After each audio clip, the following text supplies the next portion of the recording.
and we shall begin in another 5 to 7 minutes. Thank you so much for your patience.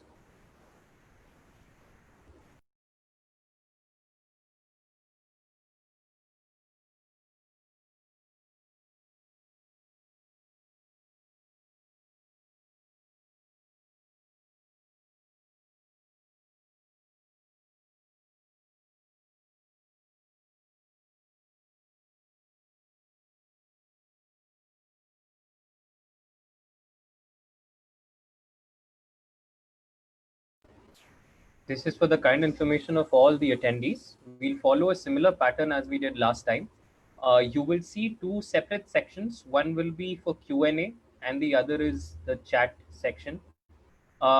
Please pose all your questions on the Q&A section and they will be answered either through the course of the webinar or towards the end, depending on where it fits in. Don't worry, we acknowledge all the questions that come in and we'll try to answer as many as possible. And that's about it. If there's anything else you wish to convey to the panelists, you can please write it down separately on the chat. Thank you so much.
Hi, Rashmin.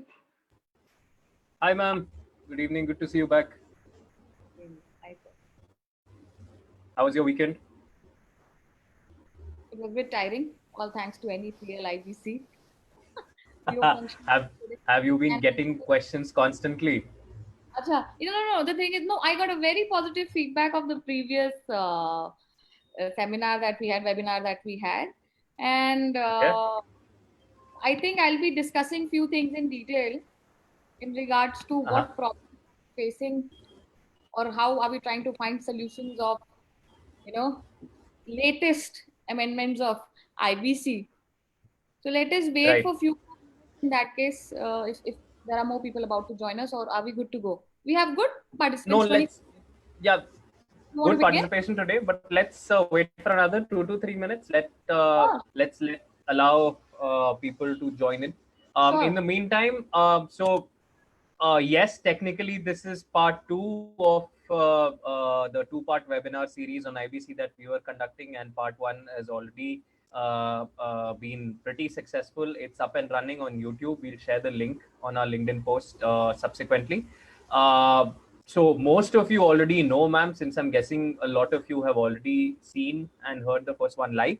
But Got a of lot of course, requests on LinkedIn, which I was very happy about. that's so wonderful. We're so Yeah. happy about that. We're Yeah. so glad for the positive response. What I was Yeah. coming towards, regardless, I still have to introduce ma'am. So this time I'll keep it a bit short and quick. Um, so we are joined by Advocate Soumya Singh today. Ma'am was enrolled in the Delhi Bar Council in 2014. Ma'am has an extensive experience of standing in front of the bar and appearing across various forums in and across Delhi. especially the High Court. Ma'am has represented very many high-profile clients across a broad spectrum of finance and economics and business-related laws, including the IBC, including PMLA, including other economic offenses and financial crimes. Ma'am is also extremely passionate and very vocal and very influential in women-centric issues as well. So yes, women empowerment all the way. That's Soumya Singh for us. Thank you, thank you. I don't know if I can join my name with the term called feminism because I am against the concept, and we can have a gala debate about it someday when we are, No, off the. I think what you're probably against is what is called neo-feminism. Uh-huh. Feminism in Glad that itself you're is updated. sorry. Glad that you're updated. Good to see that. Yeah, so I think what you're again and again, I don't want to be mansplaining this. I would really be called out a lot if that's the case.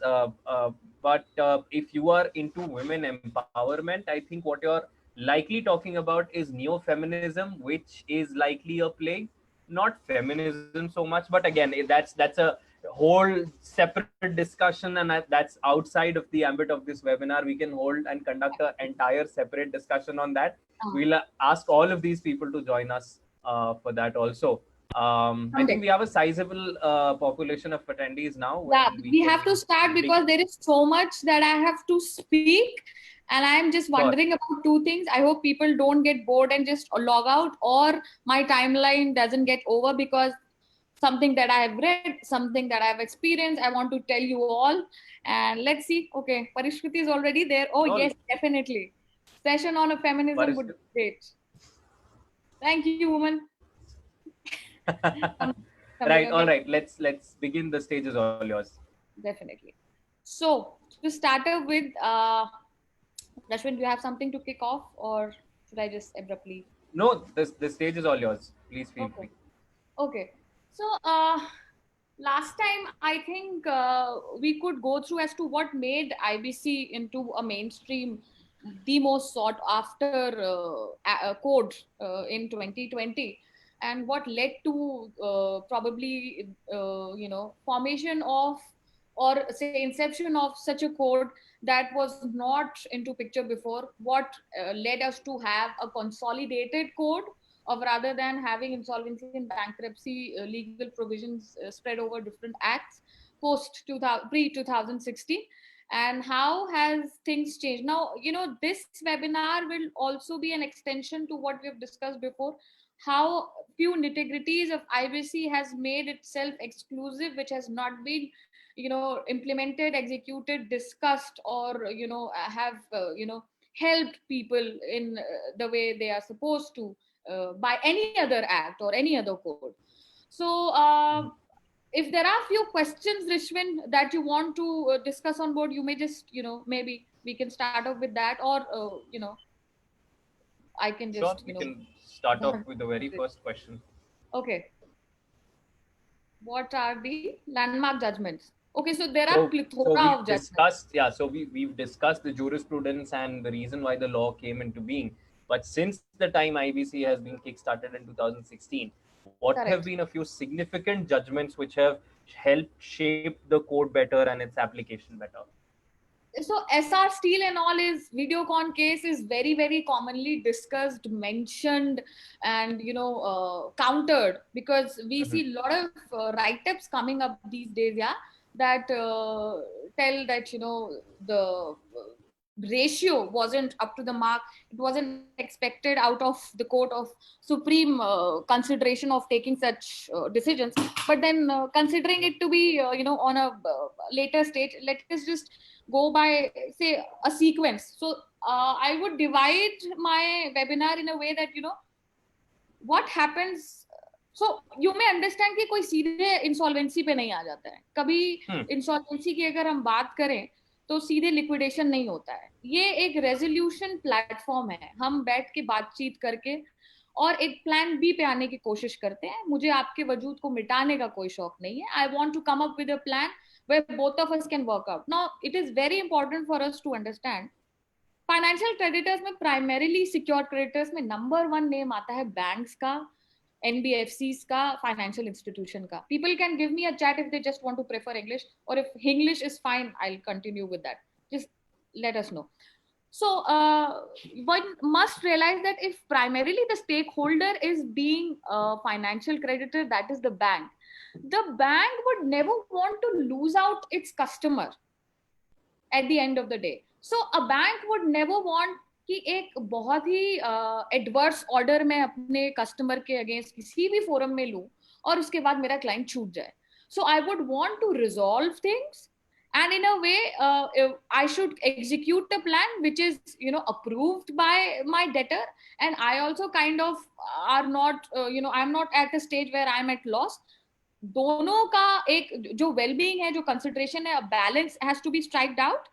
And उसके बाद I would want to continue the relationship with the debtor. Yeah, once this problem is resolved through whatever plan is proposed by the resolution professionals and it is executed, after that I would want to continue my relationship. So the point is, nobody immediately comes up to filing of insolvency. There is always a stage prior to that. Probably what could be say, if we divide our act saying that okay, आज मैंने अपनी admissions under section 7 या section 9 या section 10 करवा दी है, तो उससे पहले क्या होगा? I am running after my corporate debtor. मैं बार बार उसे नोटिस भेज रहा हूँ, डिमांड नोटिस आ रही है जहां पर मैं उससे एक्सपेक्ट करता हूँ कि वो मेरा रिपेमेंट कर दे.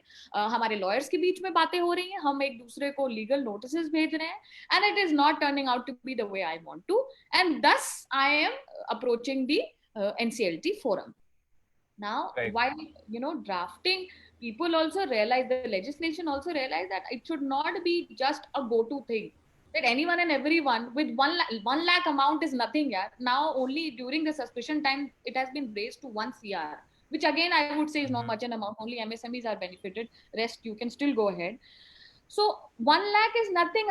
It's absolutely peanuts. कोई भी उठ के जा सकता है. एक होम बायर, एक इंडिविजुअल जो कि MSME में नहीं है, कॉर्पोरेट में नहीं है, फाइनेंशियल इंस्टीट्यूशन नहीं, वो भी उठ के चले जाएगा अपने बिल्डर के against.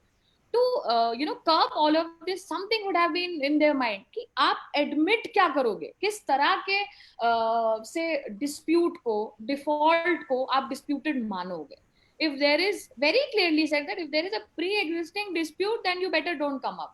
So this becomes as a very, now people who are willing to get into practice must realize that if you are representing a corporate debtor, आपकी सबसे प्राइमरीली जो एक डिफेंस आपकी क्रिएट हो सकती है, वो आप ये प्रूव करें कि जो ये एप्लीकेशन लगी, this is not about a new dispute, it is a pre existing dispute. एक बार अगर आपने कोर्ट को कन्विंस कर लिया कि ये एक प्री एग्जिस्टिंग डिस्प्यूट है, the application gets rejected at the very stage of admission. It doesn't get admitted at all. So from the other side, from the financial creditor side, if you want to convince the court that there is a default, serious default, you have to show that it is new, it is novice, it is not a pre-existing dispute.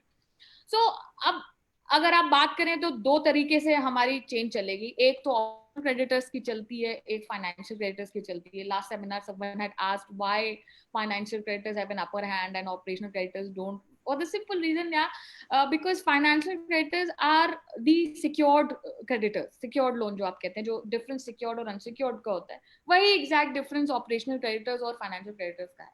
और last year it was a big relief for home buyers जब उनको operational creditors से financial creditors की category में डाल दिया गया. Now there is some collateral, security being there is a personal guarantor, all of that. तो ये सारी चीजें आपको एक फाइनेंशियल क्रेडिटर की कैटेगरी में लाती. एक बहुत ही इंपॉर्टेंट जजमेंट था, which is very important, Shri IRK Raju versus Imaneni Viswara Rao and others. This had reached the appellate tribunal, where they have interpreted, they have said that to make a provision specifying payment of statutory dues as operational debt, उन्होंने बहुत अच्छी एक observation करी, which they said that it is pertinent to mention the payment of the statutory dues. Now day-to-day basis में, अब आप समझिए, suppose I am a construction worker, मेरी जो है मैन्युफैक्चरिंग टाइल्स की या जितने भी बिल्डिंग मटेरियल्स की होती है, और एक मेरे अगेंस्ट है बिल्डर, तो मेरी डे टू डे बेसिस में मेरी 1 महीने की साइकिल चलेगी, फाइनेंशियल साइकिल चलेगी, जिसमें वो कहेगा अच्छा बॉस पिछले का जो ना आपका रॉ मटेरियल पहुंचा है उसका पेमेंट मुझे दे दो, और फिर हम आगे का सामान आपके यहाँ पहुंचा देते हैं, और ये 1 महीने की 1.5 महीने की जो भी अंडरस्टैंडिंग है उसकी क्रेडिट साइकिल चलती है ना। इमेजिन अगर ये साइकिल ब्रेक हो जाती है, तो फॉर एग्जाम्पल सपोज जुलाई 2020 अभी चल रहा है और मैंने रॉ मटेरियल भेजा जुलाई 2020 में, और जुलाई 2020 में मुझे पैसा भी आ गया, ओके और मैंने जाके कोर्ट में बोला कि ये जो जुलाई 2020 का पैसा आ गया है, लेकिन ये जुलाई 2020 का जो रॉ मटेरियल है ये तो बहुत अलग अलग चीजें हैं। हाउ? जुलाई 2020 का रॉ मटेरियल जो जा रहा है उसका पैसा मुझे अगस्त 2020 में मिलेगा, और ये जो जुलाई 2020 का पैसा है ये मेरा जून 2020 के रॉ मटेरियल का है। इट्स नॉट दैट कि मैंने हाथ के हाथ पैसे लिए और हाथ के हाथ रॉ मटेरियल दे दिया, because you have to, there is a very thin line. आपको ये भी नहीं ये जताना है कि ये प्री एग्जिस्टिंग डिस्प्यूट है, नहीं तो फिर आपकी एडमिट नहीं होगी क्योंकि ये प्री एग्जिस्टिंग डिस्प्यूट है। और at the other hand you also have to show कि boss he is not been diligent enough to pay me right away. This is an understanding that has been going on, and my operational cycle has come to a halt because I don't have enough, capital to get the business running. He's not paid me. So that has been, interpreted, and they have interpreted the word repayment in context of statutory dues. And that is why ये repayment word को इन्होंने replace करके payment कर दिया. That makes clear the intent of the legislature that is statutory dues becomes operational only and only when the same is to be paid with the relevant authority and not otherwise. अब ऐसा नहीं होता. अब आप सोचिए कि क्या होता है कि एक बिल्डर है, बिल्डर के ऊपर ऑपरेशनल क्रेडिटर भी आ जाता है, बिल्डर के ऊपर बैंक्स भी आ जाते हैं, बिल्डर के ऊपर. I will just interrupt you here for a split second. I was having this conversation with somebody who is not from a very legal background, and even for students and upcoming lawyers at this point of time, जो मुझसे specifically ये पूछा गया था कि why are lawyers so particular about the language that is used? Comma का placement कहाँ है, क्या कैपिटल है, क्या कैपिटल नहीं है, what word is being used, what word is not being used. Now, probably if people are watching who still had the same questions, they should be able to appreciate that there is a large difference between repayment and payment, even in the eyes of the law. Just re is added or removed and it changes Correct. the entire diaspora completely. So it's very, very important for lawyers to know what words to use, have a good grasp over English, the grammar, punctuations, all of these things. Absolutely, absolutely. So, ये एक नया act है. It is only 4 year old, to be honest. धीरे धीरे जिस हिसाब से problems आती हैं उस हिसाब से चीजें आपकी अमेंड होती है. जाहिर सी बात है, पिछले सेशन में भी किसी ने मुझसे पूछा कि क्या क्रिमिनल प्रोसीडिंग हम कॉर्पोरेट डेटर के अगेंस्ट रख सकते हैं कि नहीं. And I think someone had said that whether it can be done in NCLT. NCLT एक डिफरेंट प्रोविजन है. एनसीएलटी को एडजुडिकेटिंग अथॉरिटी आईबीसी के अंडर बनाया है, but it does not stop your right from filing a parallel criminal complaint. Right. ठीक है. So another landmark judgment where Ajnani Gases versus BP Projects Private Limited, where appellate tribunal had very discreetly mentioned that a filing of an FIR against the director of the creditor or the applicant company of the same amount which was claimed under section 9 application would constitute a dispute. वो मान रहे हैं ये बात कि ये dispute है. हो सकता है it should be other way around कि पहले आपने एफआईआर डाली हो और आपका वहां पर एक क्रिमिनल केस इनिशिएट हो गया हो और वहां पर आपके कॉर्पोरेट डेटर ने जाहिर सी बात है चीटिंग डाला हो या कंपनीज एक्ट में कुछ फ्रॉड डाला हो या फिर उन्होंने एक्सटॉर्शन डाला हो, कुछ भी ऐसे ही प्रोविजन, सिमिलर प्रोविजन जो कि आप डाल सकते हैं. मर्डर तो नहीं डालोगे ना, थ्रेटनिंग डाला हो, कुछ भी डाला हो, तो वो सारे सेक्शंस अगर आपने डाले हैं और मान लीजिए एक एविडेंस की स्टेज पे पहुंच गया आपका क्रिमिनल केस या कुछ भी पहुंचता है, it does not stop you from filing a case before NCLT. Correct. वो पैरेलल चलेगा और ये माना जाएगा कि ये एक डिस्प्यूट है.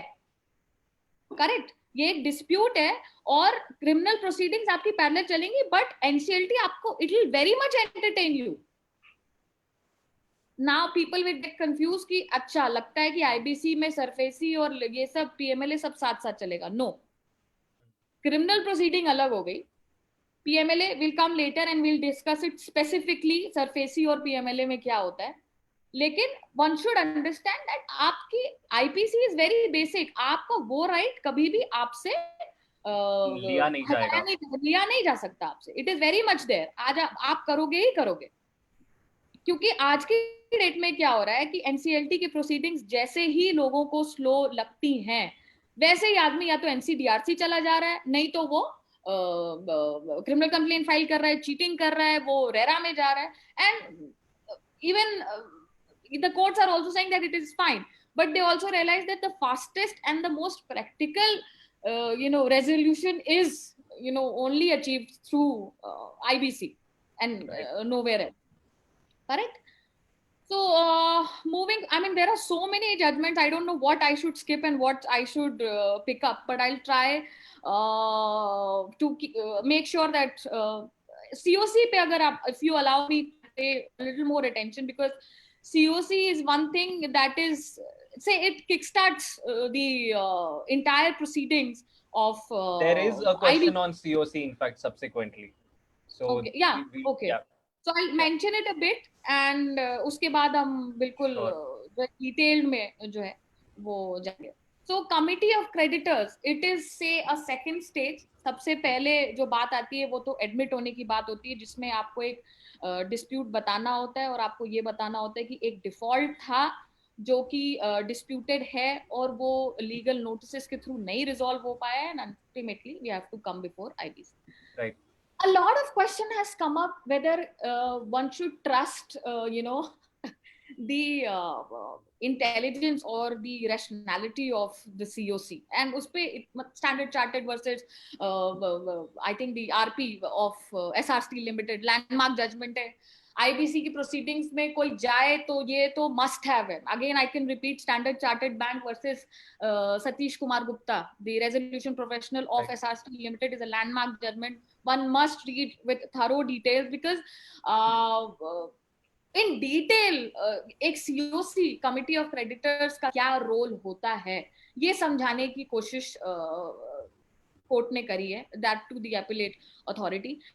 And it is very important for us to understand कि कहां पर हम वही गलतियां कर देते हैं. जी. Why? जाहिर सी बात है कि जब कमिटी ऑफ क्रेडिटर्स में सिक्योर्ड लोन्स का एक बैंक खड़ा हुआ और एक normal day to day working वाला एमएसएमई खड़ा हुआ, they are not at the same pedestal. There is a huge difference, and there is a huge difference in decision making. There is a huge difference in what you want to derive out of this proceeding, because bank जो है वो शायद थोड़ा time taking process पे जाए but एक full fledged solution पे आना चाहेगा.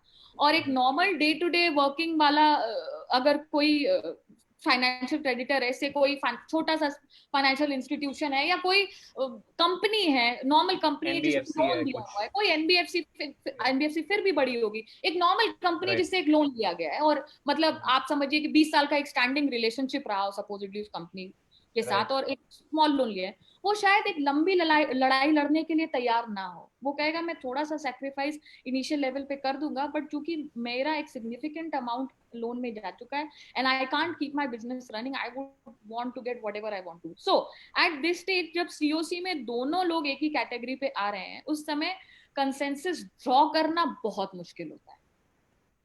And at that stage, the adjudicating authority has to be very, very considerate उस टाइम पर कि सबका इंटरेस्ट जो है रेजोल्यूशन प्रोफेशनल जो है वो साथ में लेके एक कंसेंसस ड्रॉ करके प्लान है. And now you understand why it is so time taking and it is not possible for people to bring into the well-being of everyone involved, the stakeholders. अब आप लाइव एग्जांपल देखिए क्या हो गया है market में. Covid आया, चीजें हॉल्ट पे हो गई, बिजनेस हॉल्ट पे हो गया, इकोनॉमी हॉल्ट पे हो गई, the world has come to a halt. क्या होगा अभी? सपोजिटली मेरा एक प्लान बनाया रेजोल्यूशन प्रोफेशनल ने कि ठीक है मेरे पास 100 करोड़ के असेट्स हैं और मैंने सोचा है कि मैं 50 करोड़ जो है वो सेल ऑफ कर दूंगा, 50 करोड़ जो है मैं उसके अगेंस्ट लोन लूंगा, या फिर मैं किसी ऑल्टरनेट किसी प्रमोटर को पिक्चर में लाऊंगा और वो टेक ओवर करेगा। ये मेरी प्लानिंग है। अभी आप सोचिए कि क्या मेरे असेट्स की वैल्यूएशन पे कोविड का कोई इम्पैक्ट नहीं पड़ा होगा? ऑफ कोर्स पड़ेगा। डेफिनेटली पड़ा होगा, राइट। डेफिनेटली पड़ा होगा। स्पेशली जो आपकी प्रॉपर्टीज हैं या आपकी जो आप मशीनरी है या ऑयल फिर देख लीजिए, ऑयल देख लीजिए, पेट्रोल एंड डीजल कितने ज्यादा who would महंगे have थे in the thought, pre Covid era. who would have thought Yeah, कि and in today's time they are absolutely almost worthless. It's just that our government has bridged the price by themselves by including and by introducing new cess and tax. If that was not the case, आज 20-25 रुपए सस्ता petrol और diesel बिक रहा होता। Who would have thought? Imagine, Exactly. Imagine. तो अब इस चीज का असर आप डायरेक्ट प्लांट एंड मशीनरी पे या फिर मेरी प्रॉपर्टी पे, हर चीज पे असर आया है कोविड। तो रेजोल्यूशन प्रोफेशनल ने जो इतनी जद्दोजहद करके और एकदम सारे जो है ब्रेनस्टॉर्मिंग करके एक प्लान जो बनाया है, it has gone for a toss. He will Right. Have to restart, Of course. Because मेरी वैल्यूएशन हो Right. सकता है 100 करोड़ से घट के 80 करोड़ आ गई हो। now he has to come up with new provisions, और हो सकता है प्लान पूरा ही फेल हो जाए because some people might withdraw. जो डेवलपर या जो प्रमोटर मेरे प्रोजेक्ट में शायद इन्वेस्ट करना चाह रहा था या मेरी कंपनी में कुछ इन्फ्यूज करना चाह रहा था, हो सकता है वही बैकआउट कर जाए। And imagine if the entire proceeding that had been happening for a year and a half has come down crashing. So things are very difficult, and we are also waiting. All these cases that have covered such disputes in the past, I think they will take a backseat, and we need to reformulate things as far as insolvency and bankruptcy is concerned post COVID. And for that matter, I would pray, and I say it with absolute conviction, that I would pray that the legislation part should be start formulating as to how to deal with such things as we speak, and not wait for courts to get functional, because अभी latest जो order pass हुआ है, अगस्त and तक सारे courts बंद हो गए, at least in Delhi, Supreme Court, High Court, Yes. Positive आ गए केसेस एंड एवरीथिंग। तो चीजें जो हॉल्ट पे चल रही थी उनका सिर्फ एक्सटेंशन होता जा रहा है, एंटिसिपेशन है कि सितंबर तक बंद रहेगा। यू विल इमेजिन कि जितने भी केसेस पेंडिंग हैं, अब तक जो लीगल रेशियोज लग रहे थे लैंडमार्क जजमेंट्स के, वो they are not even relevant anymore. Rishvin, forget about the court. Court तो जो कानून बनेगा वो उसके हिसाब से जजमेंट दे देगा। बहुत बड़ी ड्यूटी अब लेजिस्लेशन की आ जाती है कि इस तरह के जो बहुत common, but it has open a Pandora's box. मतलब innumerable number of cases will come down, and the MSME will come down crashing। इनके लिए इनको एक नया प्रोविजन बनाने की बहुत जरूरत है। आरबीआई को एक नया सर्कुलर पास करने की बहुत ज्यादा जरूरत है कि ये पिछले जितने भी केसेस चल रहे हैं जो आईआरपी की स्टेज तक हैं, जो आरपी की स्टेज तक हैं, या फिर लिक्विडेशन तक पहुंचे हैं, उनको कैसे डील किया जाए, बिकॉज उनका डायरेक्ट इम्पैक्ट तो है ही। प्लस अब नए केसेस भी आएंगे और उसमें भी असेट्स की वैल्यू डिक्रीज होके आएगी, आपकी बहुत ज्यादा लाइबिलिटी, मेनी फोल्ड्स आपकी लाइबिलिटी बड़ी होगी। बैंक्स भी are now they are just ruffling the feathers and they are very stringent about everything. Banks will also be not very lenient now. Banks being the biggest stakeholders when it comes to financial creditors before the adjudicating authority, I think the game has totally changed now. And I can always share the list of landmark judgments that one can go through, but then primarily what was happening till February 2020 and what has happened in the past 4 months, the game has changed. ये आप basic technical जो glitches होती हैं उसको तो बहुत सारे landmark judgments cover कर लेते हैं, लेकिन अब डेफिनेशन चेंज हो जाएगी। किसकी? डिफॉल्ट की। अब डेफिनेशन ये चेंज हो जाएगी कि ये जो now what a person has, imagine if somebody who is planning to go as an insolvency and bankruptcy lawyer and he's representing the corporate debtor, वो तो सिर्फ एक साल, अब मार्च 2021 तक तो आप सस्पेंशन ही हो गया। सपोज अप्रैल में मेरे अगेंस्ट फाइनेंशियल क्रेडिटर किसी बैंक ने केस डाल दिया, मुझे तो बस इतना ही करना है ना कि मैं तो फरवरी 2020 तक मुझसे ज्यादा डिलिजेंट और स्मार्ट बिजनेस मेकर तो कोई था ही नहीं, और एक साल में सब कुछ बदल गया। Now, I would also never want to give, the opposite party such a cover, such a defense that it is only costing me further damage and he's having a gala time. Agreed. Right. Everyone had a misfortune, as I may call it. But then at the end of the day, uh, again, it is the sharing of the burden, Rashwin. And when I say sharing of the burden, I mean everyone who's part of the economy. I, as an individual, my employer, my builder, my bank, my debtor, my creditor. And when I say this, I say it in every legal entity's aspect, a company, an LLP, and as an individual, everything. सबको ये burden divide करके share करना पड़ेगा. Thankfully Right. हमारी economy इतनी large है कि अगर डिवीजन ऑफ लॉसेस हुआ तो हम Mhm. धीरे धीरे करके बाउंस बैक करेंगे. लेकिन अगर Right. ये लड़ाइयां ही लड़ती रही तो आई बी वेरी ऑनेस्ट, ये सिर्फ जेबें भरेंगी वकीलों की. कोर्ट में और ज्यादा केसेस आ जाएंगे. Banks will have a very hard time, and you know they are our backbone. Once they have so much of a hard time with absolutely, see, uh, in fact government एक scheme के साथ जरूर आई है 3 लाख करोड़ की, जिसमें personal guarantor बनने को तैयार है एमएसएमईज के लिए. And they want Right. More and more companies to register under MSME so that ये जो बेनिफिट है वो ये लोग अवेल कर पाए. But then Right. Again 3 lakh crore is no amount. And let us blame it on the literacy part, awareness part. अगर ये बात CS को पता है, because 24/7 आपके टीवी चैनल पे मार्केटिंग नहीं, अभी आप पूछने जाएंगे बहुत लोगों को नहीं पता होगा. सो Right. ये बहुत बड़ी ड्यूटी हमारे फाइनेंशियल ऑडिटर्स, हमारे सीए, हमारे सीएस, हमारे एडवाइजर्स, कंसल्टेंट्स, फाइनेंशियल कंसल्टेंट्स जो है, उनकी जिम्मेदारी है कि वो अपने क्लाइंट्स को ये सारी चीजें बताएं कि ऐसा भी एक प्रोविजन है और आप ये अपॉर्चुनिटी अवेल कर सकते हैं, और इस बेसिस पे सरकार आपकी गारंटर बनेगी और Right. आपको फर्दर लोन प्रोवाइड हो सकता है. Right. करेक्ट. लेकिन अगर ये अवेयरनेस नहीं है, लोग प्रिवेल नहीं करेंगे, तो जाहिर सी बात है they will face lot of dispute. IBC में तो डेफिनेटली आएंगे.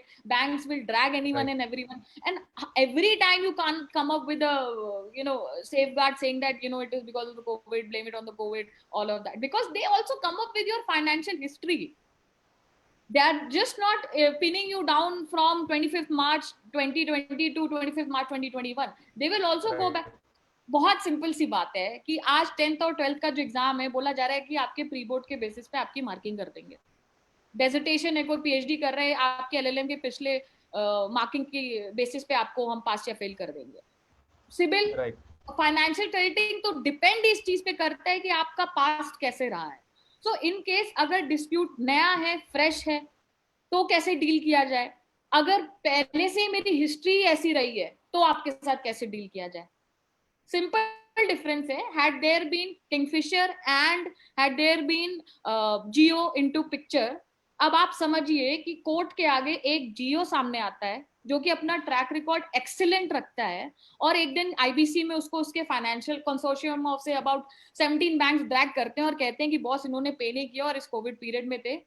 उसकी क्या दलीलें होंगी और उसका क्या इम्पैक्ट होगा. और एक तरफ all time golden boy of default, जो एक कह सकते हैं विजय माल्या की बात करें या उनके एक बहुत डियर फ्रेंड नीरव मोदी की बात करें, वो अपनी दलीलें कहता है कि मेरे against one more case has been filed before IBC और Right. कोविड की वजह से मैं नहीं कर पाया. मुझे लगता Right. नहीं है कि एक लेमैन को भी नहीं समझ में आएगा कि जज दोनों को क्यों डिफरेंटली ट्रीट करेगा.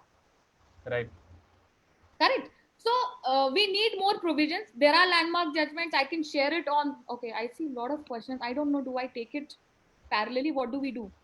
It's up to you, ma'am. Whatever you feel comfortable with.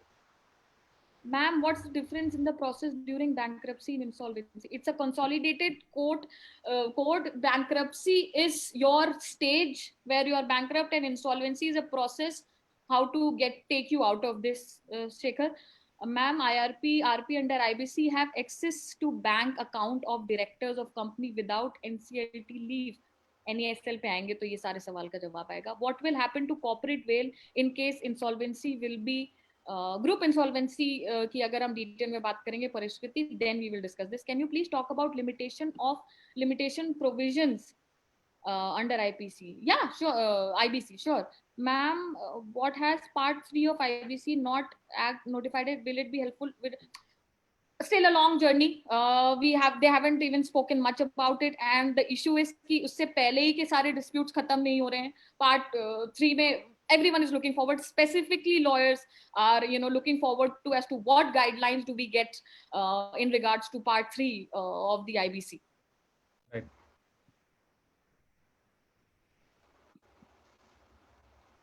So landmark judgments, I think I have say 50-60 odd judgments. Yeah, I don't know there is any specific case that videocon case I think we wanted to discuss because बहुत सारा news में है, but I would recommend कि एक बार आप SR group का case जरूर पढ़िए because it's very detailed और I think it will clear your very basic concepts which will take another say 5-6 hours for me to make you realize कि एक admission की स्टेज से लेके आरपी अपॉइंट होने की स्टेज के बाद रेजोल्यूशन प्लान का एग्जीक्यूशन और उसके बाद if it doesn't happen then liquidation कैसे होता है. It's a lengthy process, but to sum it up, we can always say that the aim of IBC had always been to give priority to financial creditors because they are the secured ones. It's not that the operational creditors are kept at the are not kept at the forefront because NESL में अगर आप आएंगे तो सबसे पहले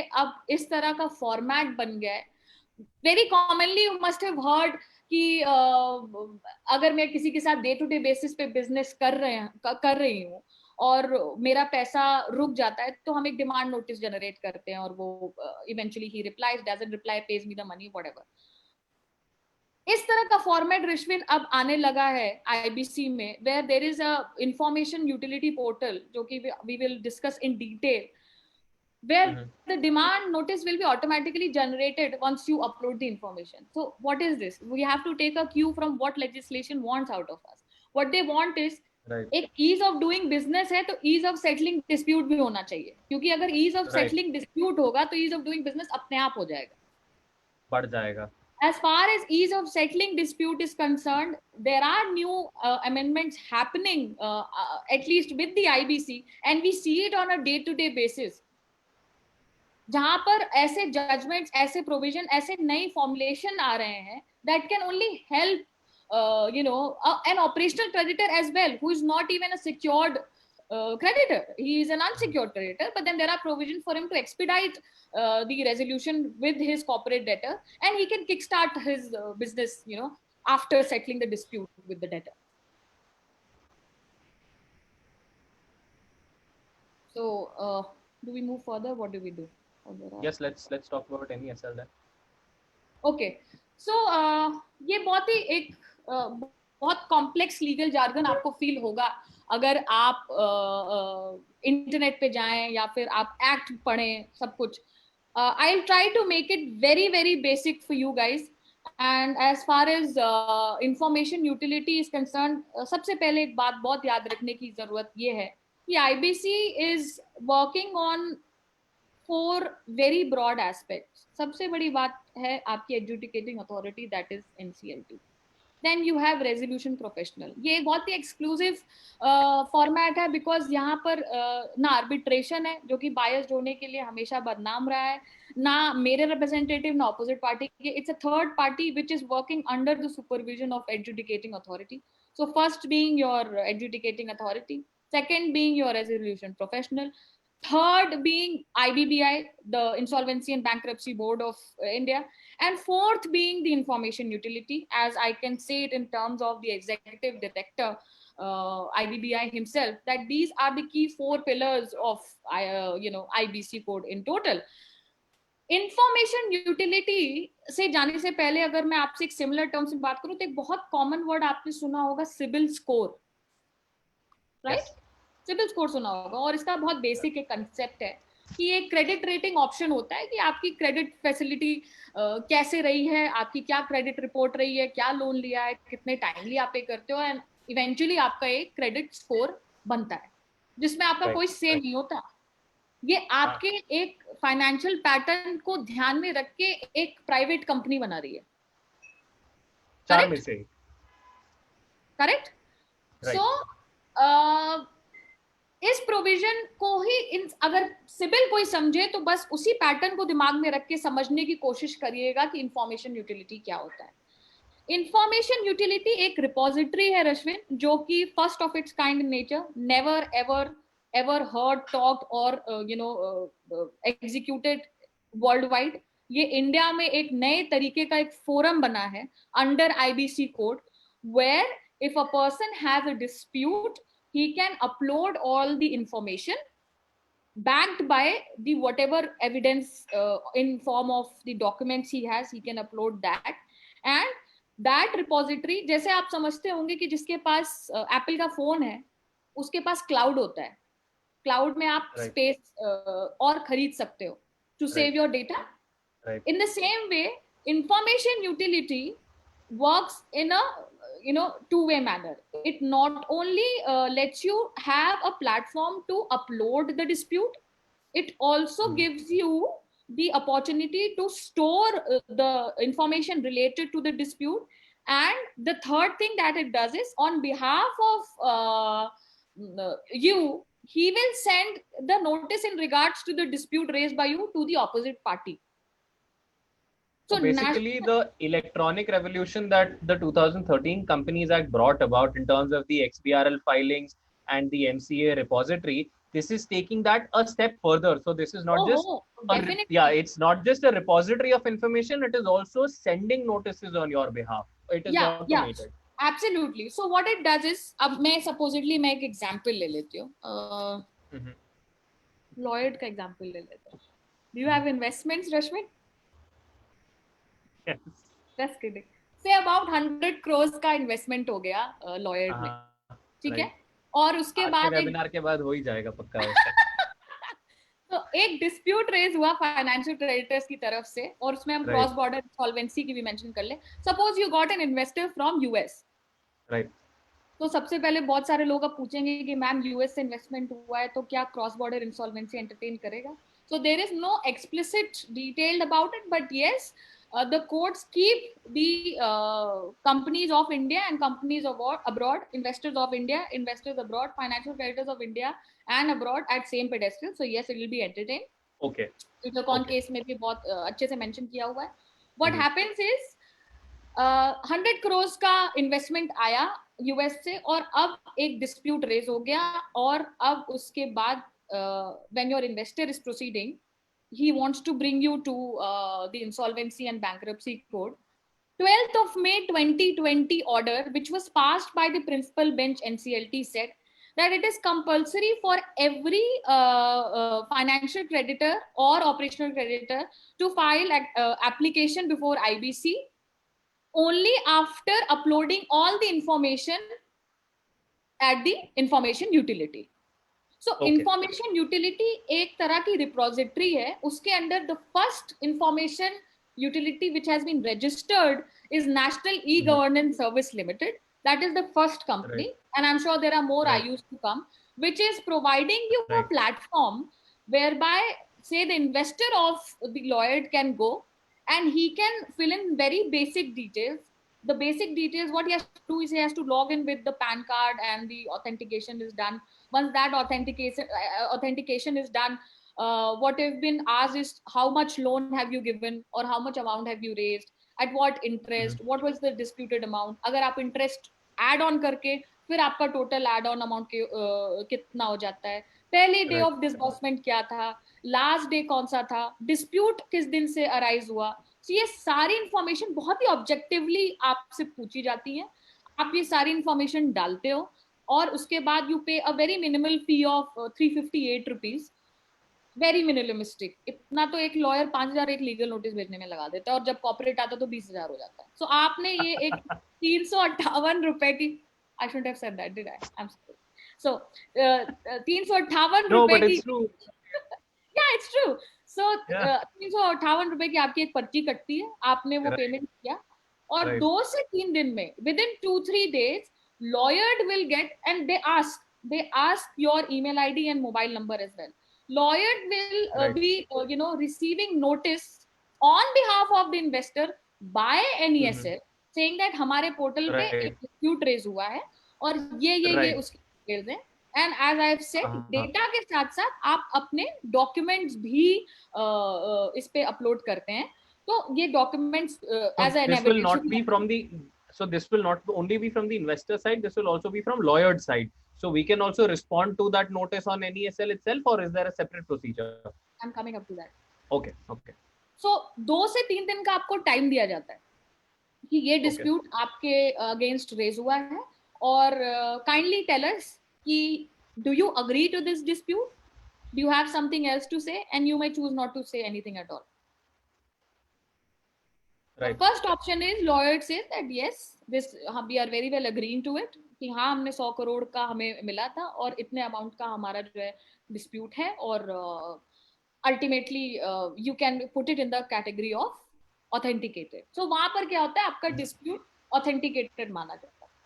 second stage क्या हो सकती है, लॉयड के से that you know I agree कि 100 करोड़ का इन्वेस्टमेंट जरूर आया था but then we have paid them off से अबाउट 70 करोड़, हमारा सिर्फ 30 करोड़ का डिस्प्यूट है और ये जो इन्फॉर्मेशन दी जा रही है गलत है. Then kindly put it in the category of disputed. Right. The third category is Lloyd is quiet about it. Okay.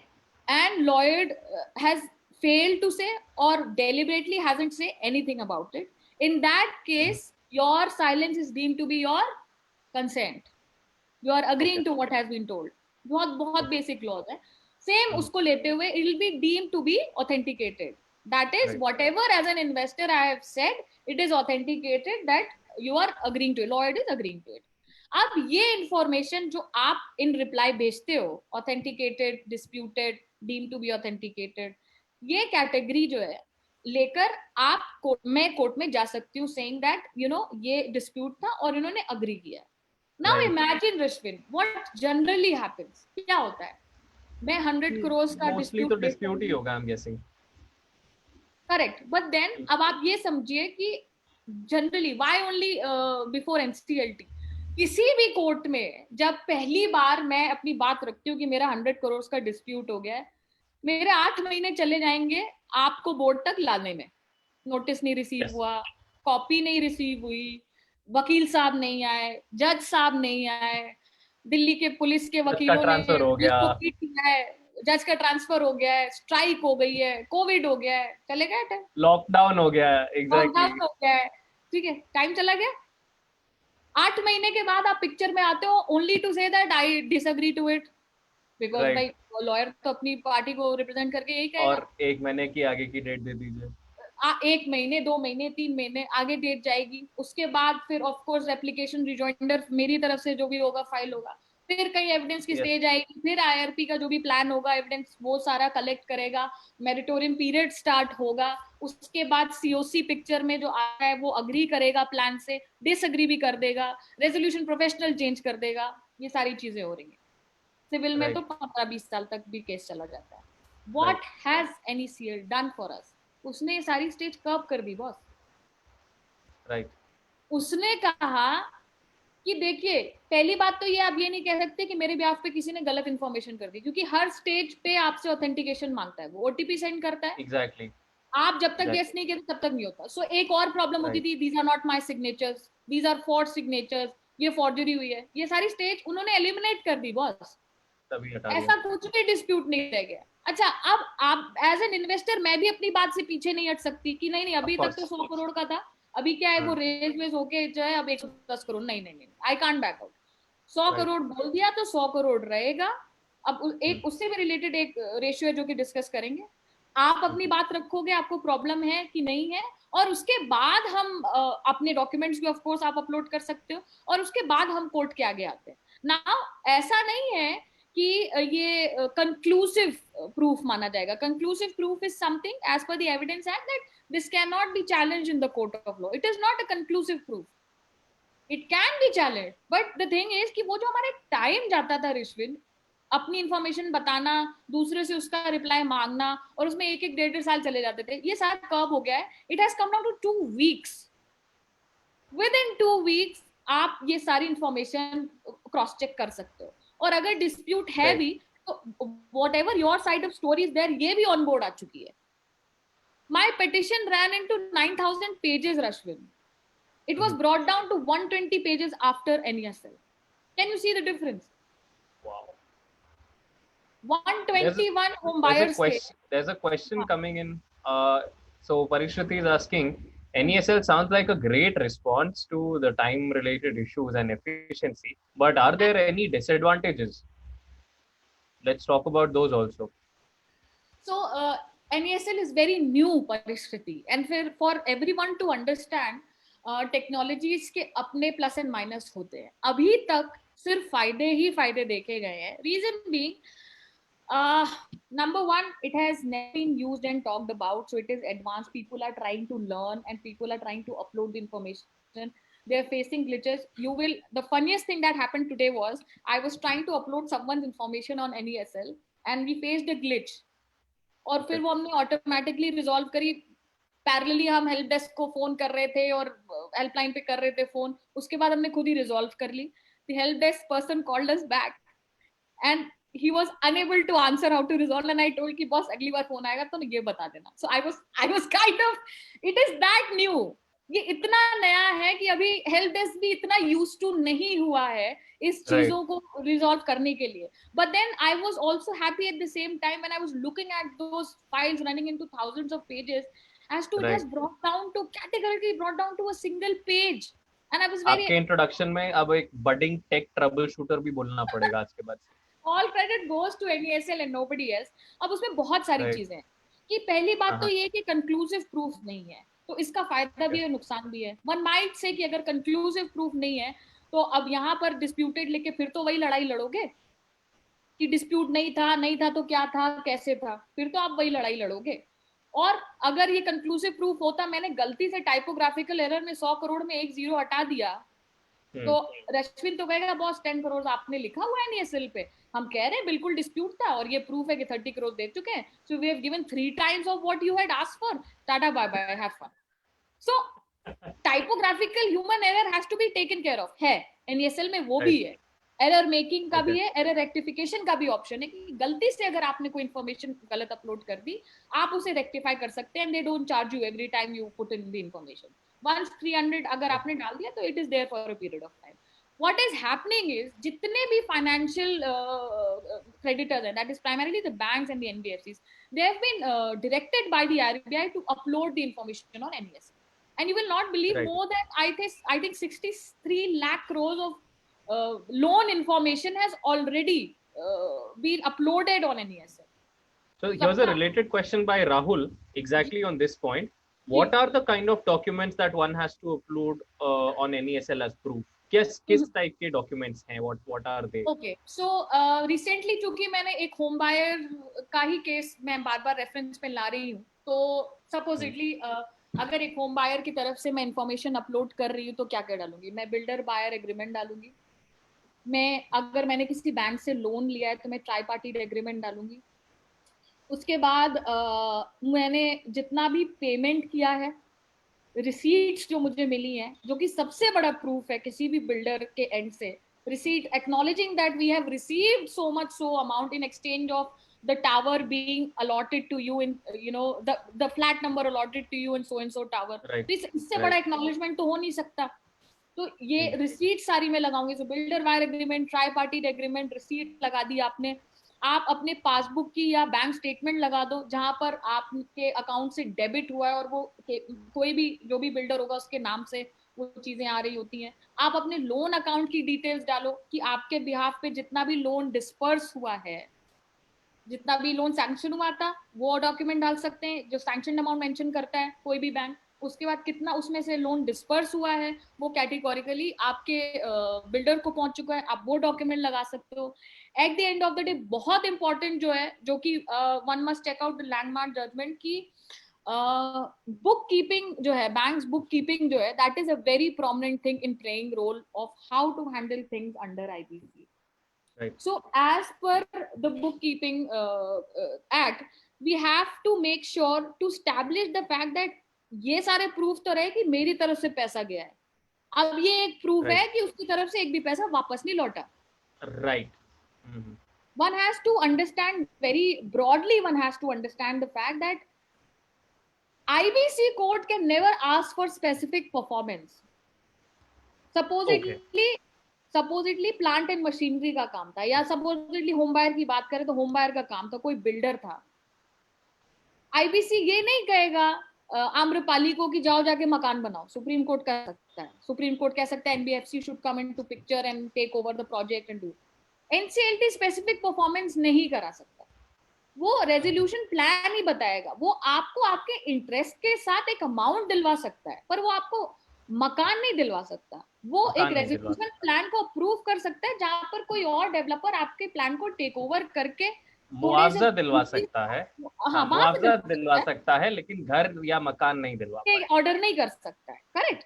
सो जाहिर सी बात है, मुझे ये प्रूव करना बहुत जरूरी है कि जी ना तो मुझे मकान मिला, ना ही मुझे पैसा वापस आया। तो उसका प्रूफ मैं कैसे करूंगी? तो apart from the BBA, builder buyer agreement, tripartite agreement, receipts, bank statements, loan documents, I have to write a requisition letter to my bank saying that this is in regards to so and so loan account. I have paid so much money via vis-a-vis my account with you to the particular home, the builder, and kindly acknowledge that not a single penny has been received from the builder back in my Right. account. And उसकी एक, Right. अब banks भी आपको पता है कि day to day working में तो इतना लैग बिहाइंड है, तो कोई बहुत रेयर होता है, मतलब आप समझ लीजिए कि 100 में से 7 या 8 लोगों को बैंक ने रिप्लाई कर लिया, but for the sake of filing the NCLT acknowledges this letter of yours sufficient enough Right. to say that आपके पास बिल्डर से एक भी रुपए या आपके पास कॉर्पोरेट डेटर से एक भी रुपए वापस नहीं आए। नहीं यू आया नीड टू है। Write it to your bank कि बॉस काइंडली एक्नॉलेज कि ये जो मेरा अकाउंट था, से कोई करंट अकाउंट है जिसपे मैंने एंट्री करी है और लॉयड को 100 करोड़ मिले और 1 रुपए भी वापस नहीं किया लॉयड ने अब तक, तो ये सारे पैसे जो है आप एक्नॉलेज करिए कि वापस 1 रुपए भी इसमें बैलेंस वापस नहीं आया। So ये requisition letter is very very important apart from all the documents that I have. Admit नहीं होगी application अगर ये requisition letter नहीं रहा तो। Why? Because firstly the adjudicating authority needs to be convinced कि बॉस पैसा नहीं आया है या फिर प्राइमा बैलेंस फेसाई केस बन रहा है। प्राइमा फेसाई केस बन रहा है, राइट? तो ये सारी इंफॉर्मेशन आप NESL पे डाल देते हो। आई don't know why, I mean this again is a great Pandora's box, nobody is talking, मतलब आपको नेट पे ना बहुत इंफॉर्मेशन पे नहीं मिलेगी रिश्ते, बट चीजें इतनी तेजी से बदल रही हैं एंड आई उसी के लिए आज वाज हम लोग बात कर रहे हैं। Right. So I was in in talks with NESL chairman, the CEO. Right. So he also mentioned few things stating that now NESL has become above and beyond just a mere repository. क्या हो रहा है अब आप समझिए। पहली बात तो ये कि टाइम को एकदम कट डाउन कर दिया। ये जो डे टू डे रनिंग होती है, इतनी प्लिथोरा ऑफ जजमेंट्स का एग्जीक्यूशन करके आप जो है कुछ इंफॉर्मेशन जो डालना चाहते हो, it has come down to से छोटी सी पर्ची, करेक्ट? और आप ये एज एन इंडिविजुअल भी कर सकते हो, you don't even need a lawyer. I don't know if it is cutting down my business prospect, but then I will be very true to you guys that you don't even need a lawyer. आप as an individual user जाके ये information डाल सकते हैं।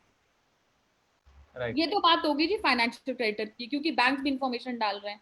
अभी क्या हो रहा है, 2-3 चीजें इसके एडवांस में होती है। आई थिंक ये NESL काफी डिटेल में जाएगा, but it is so interesting and very important for any person who is into IBC to understand कि कैसा प्रोसेस चल रहा है।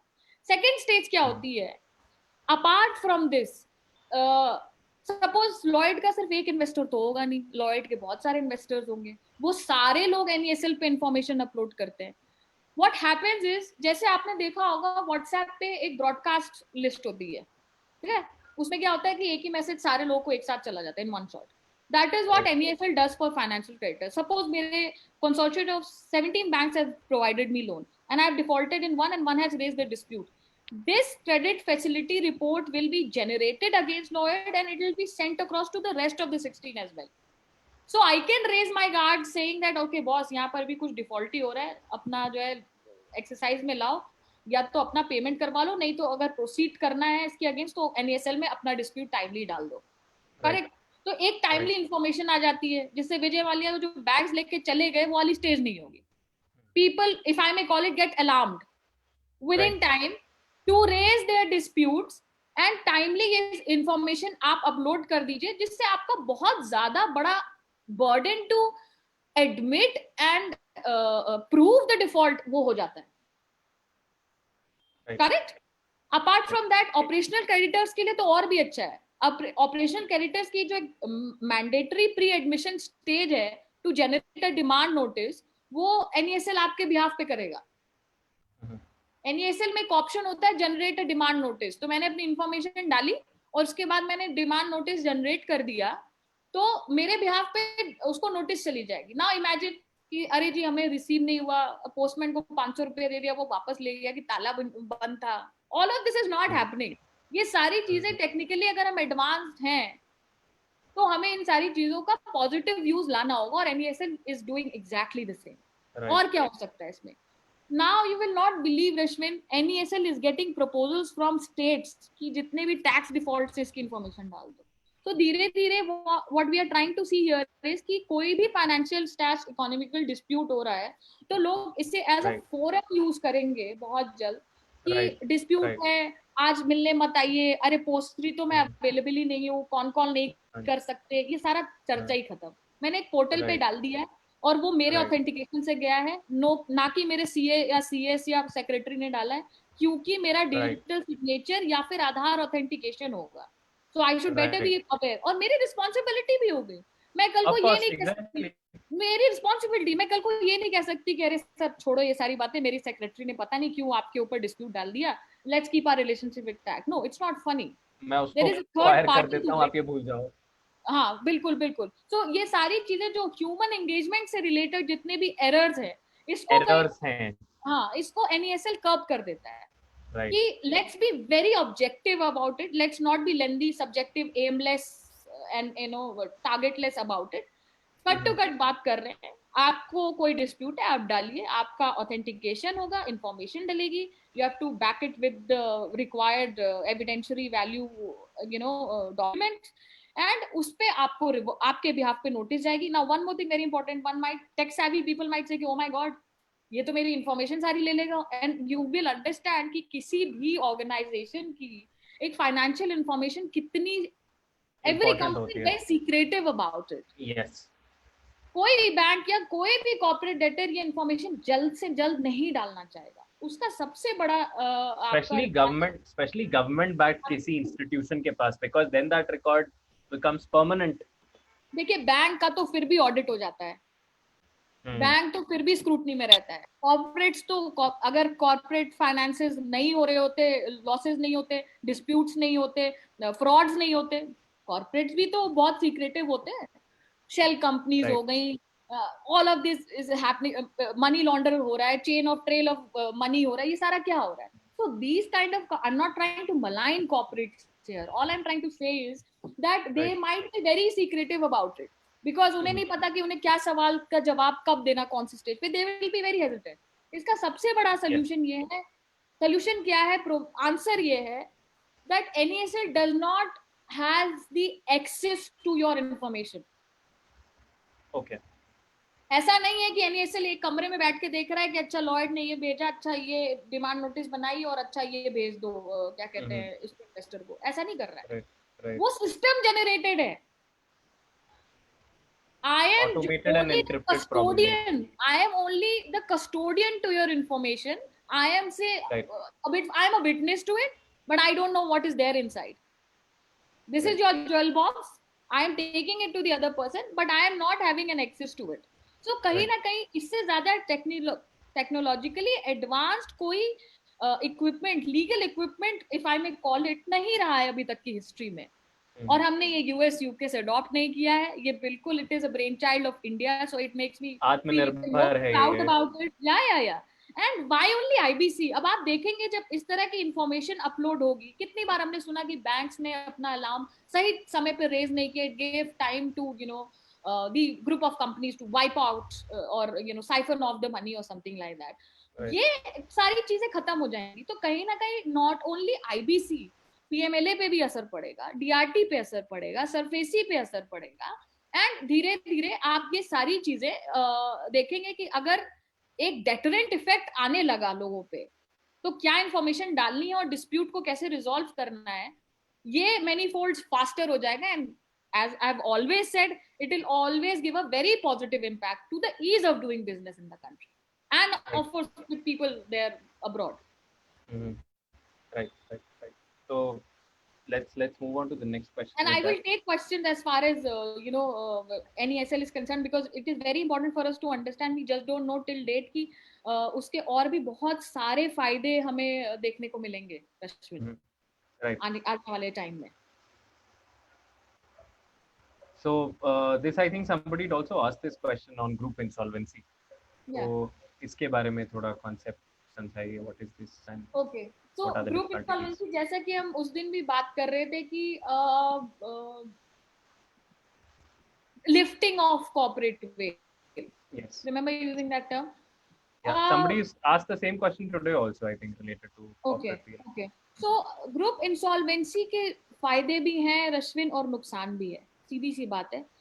फायदे ये है कि एक कंसोलिडेटेड आपके पास इंफॉर्मेशन आ जाती है, कंसोलिडेटेड इंफॉर्मेशन आ जाती है कि से दिस इज द यूनिलीवर है, हिंदुस्तान लीवर है, ग्रुप ऑफ कंपनीज है, सारी डिटेल्स हमारे पास एक साथ आ गए। तो क्या होता है कि हिंदुस्तान लीवर की ग्रुप ऑफ कंपनीज के अगेंस्ट जितने भी इंसॉल्वेंसी केसेस चल रहे हैं वो अलाइंड हो गए। अब इसका नुकसान क्या होता है कि if I am one of the group company, I have my separate legal entity. If I am doing good and if one of the group companies is doing bad, then why should my assets and liabilities be taken into picture? और मैं उसका loss क्या मैं अच्छा काम करने के लिए, क्या मैं प्रॉफिटेबल काम करने के लिए now I have to face this loss? Why? Right सी बात है। डायरेक्टर्स को पिक्चर में लाना इज वेरी गुड, डायरेक्टर्स को lifting up of corporate veil करना is again is nice, but then यहाँ पर ग्रुप इंसॉल्वेंसी की जहां तक बात है, group insolvency is in terms of the group of companies. यार नाउ अगर मेरी एक सेपरेट एंटिटी, लीगल एंटिटी है, तो मैं ये लॉस क्यों सफर करूं? आपको मैं छोटा सा एग्जांपल बताती हूँ। एसआरएस लिमिटेड, आपने अगर सुना हो, एसआरएस सिनेमास, पिक्टोग्राफिक मेमोरी बनती हो, रेड बैकग्राउंड पे व्हाइट कलर से लिखा होता था एसआरएस। यस।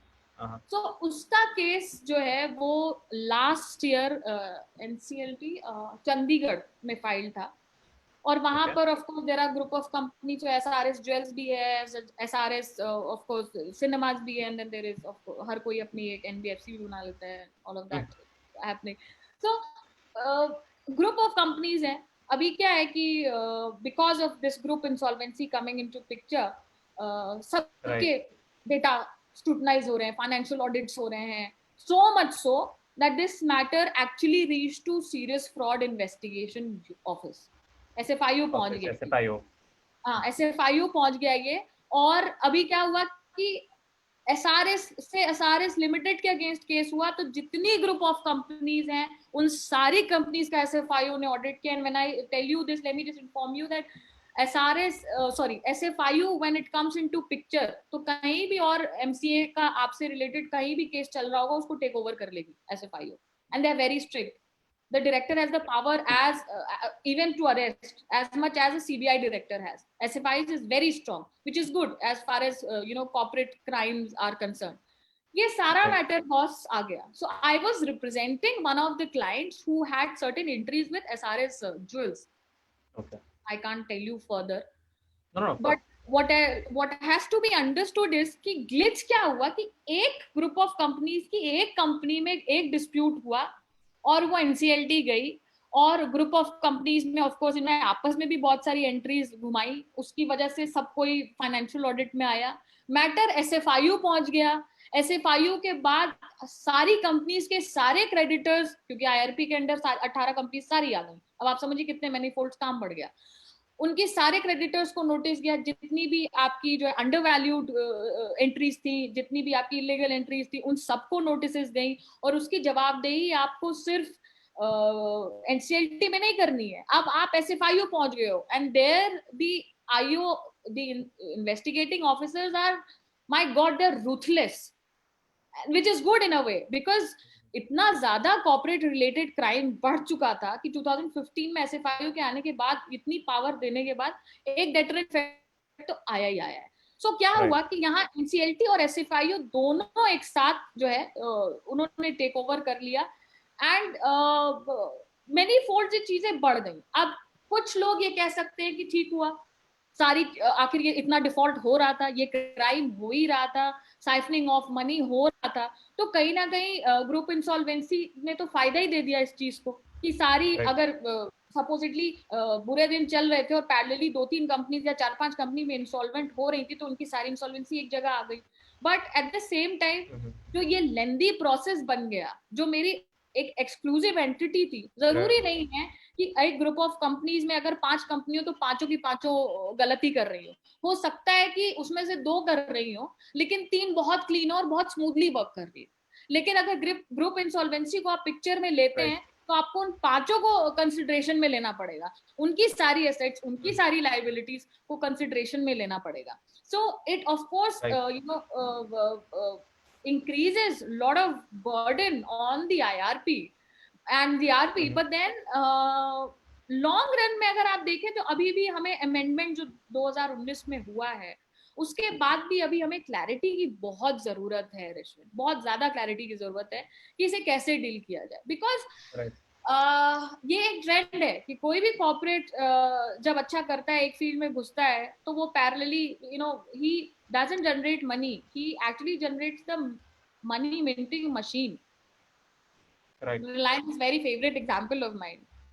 हर वो सेक्टर जो प्रॉफिट मेकिंग करता है उसमें रिलायंस होता है, so he has minted the money making machine. I know what when I read I can realize what Mukesh Ambani must have gone through when he had to give Anil Ambani the Reliance communication into his kitty, and he waited for good 4 years, 5 years, and when he came back with a bang. He came with Jio that just changed the telecom policies, telecom market, telecom structure of the nation. And अभी जो lockdown period में जियो ने कमाल किया है Facebook के साथ, इसके बारे में तो डिस्कशन करने की जरूरत ही नहीं है। नाउ इमेजिन, अब देखिए 2 बहुत फाइन एग्जांपल आपको मैं बताती हूँ। अनिल अंबानी के अगेंस्ट बैंक मूव कर चुके हैं एनसीएलटी में, 640 करोड़ का स्टैंडिंग लोन है। पिछले साल कुछ लोन बिग ब्रदर ने देकर उनको किसी तरह बचाया था। आज फिर बहुत बड़ी जिम्मेदारी है, अगर नहीं टाइमली पे किया तो अरेस्ट की भी चांसेस आ सकती हैं। एक तरफ मुकेश अंबानी है जिनकी रिलायंस ग्रुप ऑफ कंपनीज में बहुत सारी जगह काम चल रहा है। एक ग्रुप इंसॉल्वेंसी की यहाँ बात करते हैं और एक ग्रुप इंसॉल्वेंसी की यहाँ बात करते हैं। As far as Anil Ambani is concern, हर एक कंपनी में डिफॉल्ट निकल के आ रहा है। तो वहां पर जितने भी फाइनेंशियल क्रेडिटर्स हैं उनको फायदा होगा, क्योंकि अब देखिए चीजों को रिलेट करिए, नेक्सस देखिए क्या होगा। एनईएसएल में सारे फाइनेंशियल क्रेडिटर्स जो हैं वो रिलायंस कम्युनिकेशन से रिलेटेड अपनी सारी इंफॉर्मेशन डाल लेंगे। राइट। एक consolidated credit facility report against Ambani बन जाएगी। अब सारी इंफॉर्मेशन मेरे सामने आ गई, मैंने देखा अच्छा डिस्प्यूट हो गया, यहाँ भी डिफॉल्ट हो गया, यहाँ पर भी डिस्प्यूट है, सब कोई पेंडिंग इन स्टेटस है। कुछ ऑथेंटिकेटेड हो गया, कुछ डिस्प्यूट किया, कुछ deem to be authenticated category में जा चुका है। कुछ एंट्रीज आई जिसपे उन्होंने देखा कि अच्छा ये सारी कंपनीज को पिक्चर में लेना बहुत जरूरी है। और क्यों? क्योंकि स्टैंडिंग लायबिलिटी जिस हिसाब से है बैंक्स की, इन सारी कंपनीज के एसेट्स एंड लायबिलिटीज को गॉज करके एक रेजोल्यूशन प्लान लाना होगा। तो वहां पर ग्रुप इंसॉल्वेंसी बहुत अच्छी है, बट सपोजिटली एक ऑन दी, हाँ जी। So here is a question that I have. ये सब सुन के I realized. So whenever you are doing any corporate say transaction, any sort of any work with regards to any company, typically सबसे पहले ये किया जाता है MCA पे जाके आप डेटा सर्च करते हैं कंपनी का पूरा, उनका सारा जितना भी। अब NASL होगा। हाँ, so that's exactly what I was about to ask कि can you do as an outsider, can you start doing that also? कि MCA तो चलिए है ही है, NESL में जाके उनके डिफॉल्ट्स हैं नहीं है क्या है, what issues there are, can you also check those? देखिए सबसे बड़ी बात तो ये है कि धीरे धीरे सारी इंफॉर्मेशन जो है वो NESL पे अपलोड हो रही है। जैसे मैंने बताया कि लगभग 63 लाख करोड़ INR तक ये इंफॉर्मेशन अब तक लोन से रिलेटेड अपलोड हो चुकी है। अब धीरे धीरे बैंक जो है वो इंडिविजुअल की भी इंफॉर्मेशन, लोन इंफॉर्मेशन अपलोड कर रहे हैं। तो प्रोसेस इज ऑन कि इस रिपोजिटरी को कितना स्ट्रॉन्ग बना दिया जाए। ऑलरेडी एक पोर्टल बना दिया जाए, एक रिपोजिटरी बना दिया जाए कि यहाँ पर तो इंफॉर्मेशन है ही। मेरे अंदर एक डर आएगा कि अगर मेरे बारे में कुछ गलत इंफॉर्मेशन है तो मुझे आगे कितनी प्रॉब्लम होने वाली है। Exactly. और यहाँ पर मैं सिबिल को ब्लेम नहीं कर सकती। सिबिल में I have also fought a case against CIBIL because CIBIL ने विलफुल डिफॉल्टर्स की लिस्ट से ऑटोमेटिकली उठा के मेरा नाम डाल दिया और आगे मुझे 4 बैंक्स लोन नहीं दे रहे हैं और ये डिफिकल्टी महसूस हुई, जबकि बैंक के साथ मेरा एक फाइनेंशियल डिस्प्यूट चल रहा था क्योंकि मेरे सिग्नेचर फॉर्ज थे। अब सिबिल तो ये सुनेगा नहीं, सिविल तो वो नहीं देखने जाएगा कि मेरा कौन सा फॉर्जरी का केस चल रहा है पीसी में, कौन सा केस कितना जेन्युइन है, उन्होंने लिस्ट में नाम देख के डाल दिया। उसने देखा कि बैंक ने तो सिविल स्कोर जो है जो मुझे बनाना है, बैंक ने तो इसको विलफुल डिफॉल्टर की लिस्ट में डाला है, तो इस हिसाब से उसने अपना सिविल स्कोर जनरेट किया और डाल दिया। मेरा कहाँ से था, मेरा से कहीं था ही नहीं पूरी पिक्चर में, और आगे के लिए मेरी प्रॉब्लम हो गई as an individual also, as a corporate also. Correct. अब NESL में क्या होता है कि ये चीज तो मैं कह नहीं सकता, क्योंकि मेरे पास ऑप्शन है, वो मेरे पास आके मुझसे पूछते हैं कि ऐसा डिस्प्यूट आपके अगेंस्ट है, you agree to it, do you do not agree to it. तो मैं ये कभी नहीं कह सकता कि इसमें मेरा से नहीं है। तो जाहिर सी बात है, जहां पर दोनों से पार्टीज का से आ जाता है, वहीं पे उसकी ऑथेंटिकेशन को कभी देखिए क्वेश्चन कर नहीं किया जा सकता एज द थर्ड पर्सन। हो सकता है ईदर ऑफ द पार्टी जरूर करें, लेकिन थर्ड पर्सन नहीं क्वेश्चन कर सकता है, क्योंकि उसमें तो दोनों की एक वन साइडेड स्टोरी नहीं चल रही है, दोनों का से इसमें लिया गया। Number one. नंबर टू, जहां तक आप बात कर रहे हैं, ज्यादा से ज्यादा इंफॉर्मेशन लोड होने के बाद आप एज एन इंडिविजुअल रेस कर सकते हो, इससे दो फायदे होंगे। बाहर का कोई इन्वेस्टर है, और मैंने जैसे अपने लास्ट सेशन में भी कहा कि इट्स हाई टाइम कि हमें एफडीआईज की 500 बिलियन का 2019 में एफडीआई इन्वेस्टमेंट हुआ, एफडीआईज की हमें और जरूरत पड़ेगी। क्यों ना एक पोर्टल ऐसा हो कि इन्वेस्टर भी बस लॉग इन करे और देखे कि ओके क्या क्रेडिट फैसिलिटी रिपोर्ट कहती है इस एंटिटी के बारे में, so that I should know whether I should put in the money और I should raise my guards. क्योंकि ऐसे भी इन्वेस्टर होंगे जिन्होंने कुछ परसेंटेज अब तक इन्वेस्ट कर दिया होगा, उसके बाद उन्हें क्या करना है, should he just draw back, पीछे हट जाए कि और इन्वेस्ट करें। ये सारी स्टेजेस अगर रहेंगी तो एक क्लैरिटी जो एक मिल जाती है फाइनेंसेस से रिलेटेड, ये कहीं ना कहीं कॉन्फिडेंस इन्फ्यूज करती है किसी भी इन्वेस्टर के अंदर, जो कि बहुत इंपॉर्टेंट है when it comes to ease of doing business, specially तब जब हमें इन्वेस्टर्स की बहुत ज्यादा जरूरत है।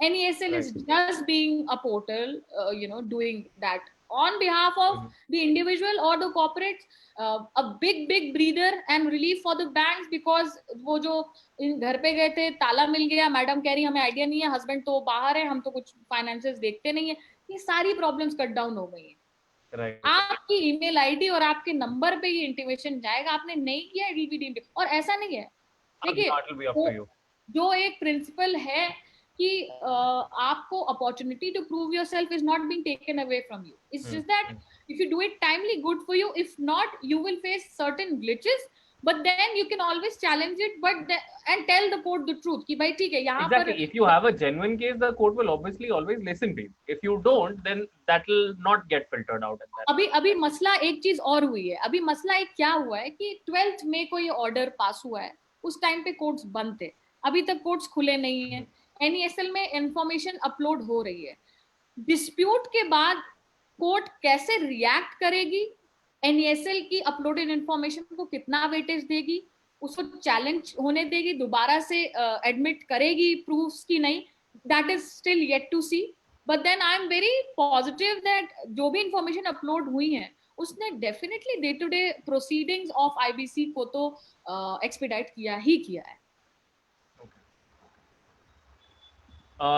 I think let's move on to a very popular question now, जो last time भी 2-3 लोगों ने I think पूछा था, and it's about the waterfall mechanism, I think, which is one of the most simplest things. If you just pick up any IBC Bear Act, section 47 खोलिए, आपको मिल जाएगा, but if some practitioner explains it better, I think everybody will be able to appreciate not just the exact brief us about the waterfall mechanism. So it's not just about the exact mechanism, it's also about why something is above another entity in the waterfall, that logic behind that also. Okay, see, waterfall mechanism, अगर कोई कहता है कि ये बहुत biased है तो I beg to differ यार।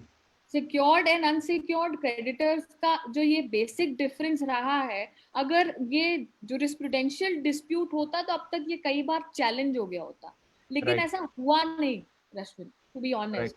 That is the biggest proof कि सिक्योर्ड क्रेडिटर्स को since I think bygone days जो वेटेज मिला है वो हमेशा ही मिलेगा above unsecured creditors.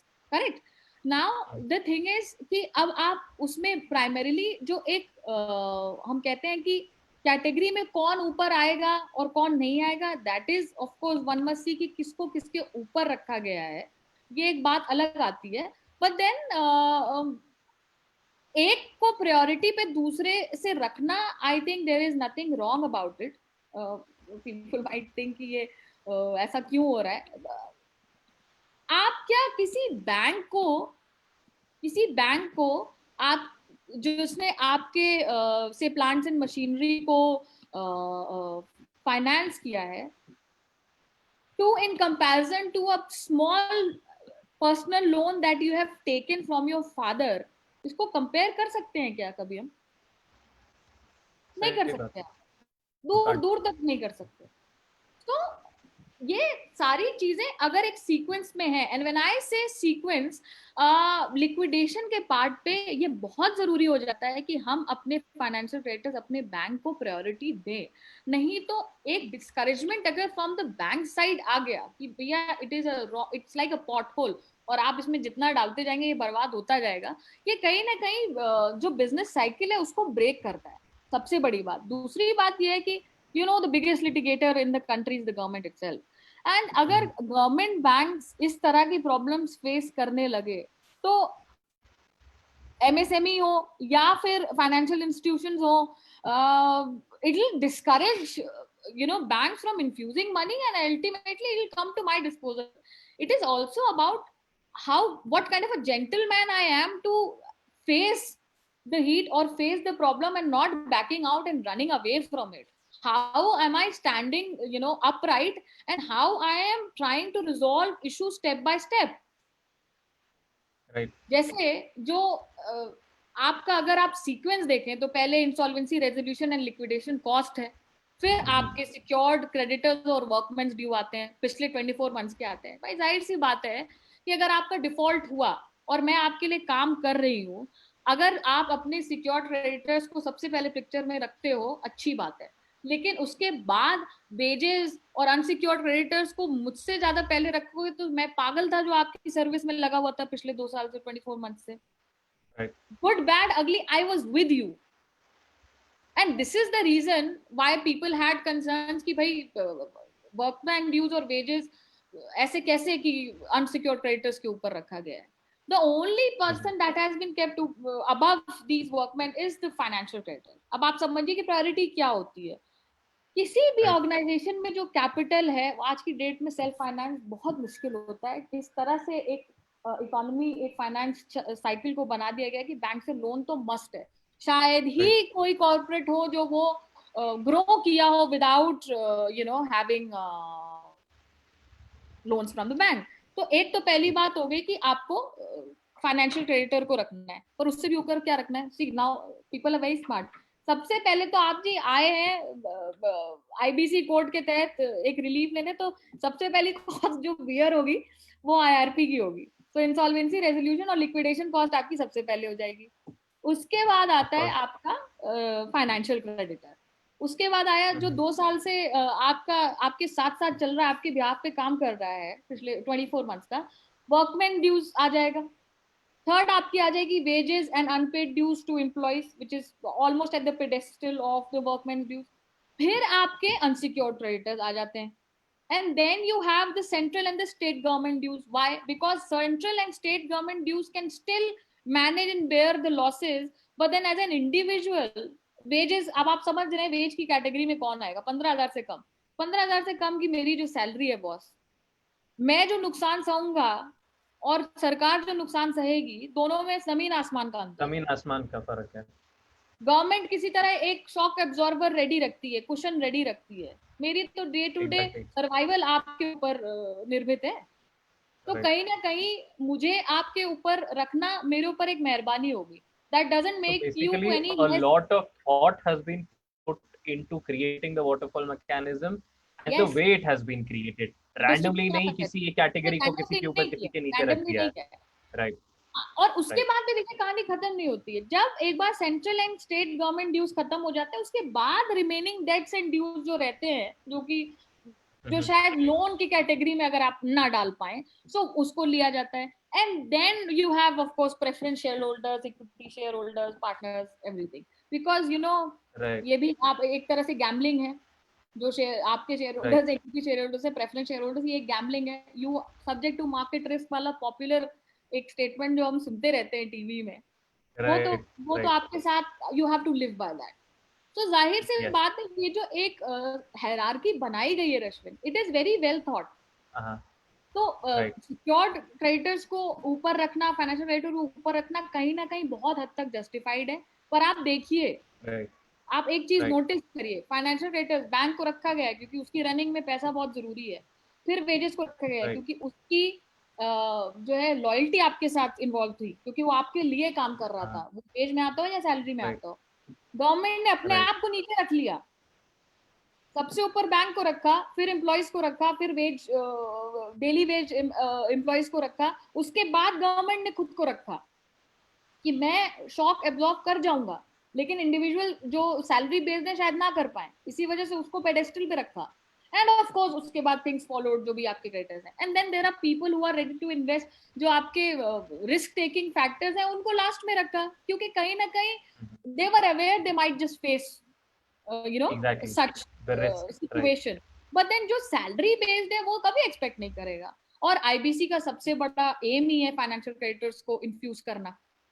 So I hope ये थोड़ा सा क्लैरिटी लोगों के दिमाग में आया होगा as to waterfall like mechanism कैसे थोड़ा सा justified है in its own manner. Right. I think this is a repeated question from last time. We can skip this one. This you would already answer. Okay.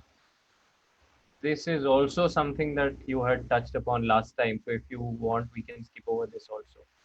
PMLA में बस एक छोटी सी बहुत important बात ये आती है कि PMLA executive director has the power to attach the properties, but एक बार meritorium period start हो जाता है तो IBC will prevail and IBC will prevail above all laws. अगर कुछ नहीं आता है तो ये तो बेसिक अपने आंसर्स में लिख देना, अगर कहीं कोई आपको इंसॉल्वेंसी कोई कॉलेज पढ़ाता हो कि आपका जो सेक्शन 238A है IBC का, वो एकदम प्रिवेल करेगा ही करेगा. मतलब B it PMLA, B it अब थोड़ी सी एक कॉन्ट्रडिक्शन वाली बात है रश्मिन, जो कि बहुत शॉर्ट पे मैं मेंशन कर देती हूँ कि मुंबई हाई कोर्ट में जाहिर सी बात है एक डिस्प्यूट आया एंड दिल्ली हाई कोर्ट में भी आया. एक बहुत ही पॉपुलर जो है वो है SREI श्री करके, बहुत मतलब न्यूज में भी कभी उस टाइम अच्छा भी कर रही थी. आज से 15 साल पहले infrastructure Srei infrastructure finance limited versus sterling SEZ Special Economic Zone and Infrastructure Limited has held that IBC prevails over PMLA over the purview of 238, जो मैंने आपको बताया. ठीक है.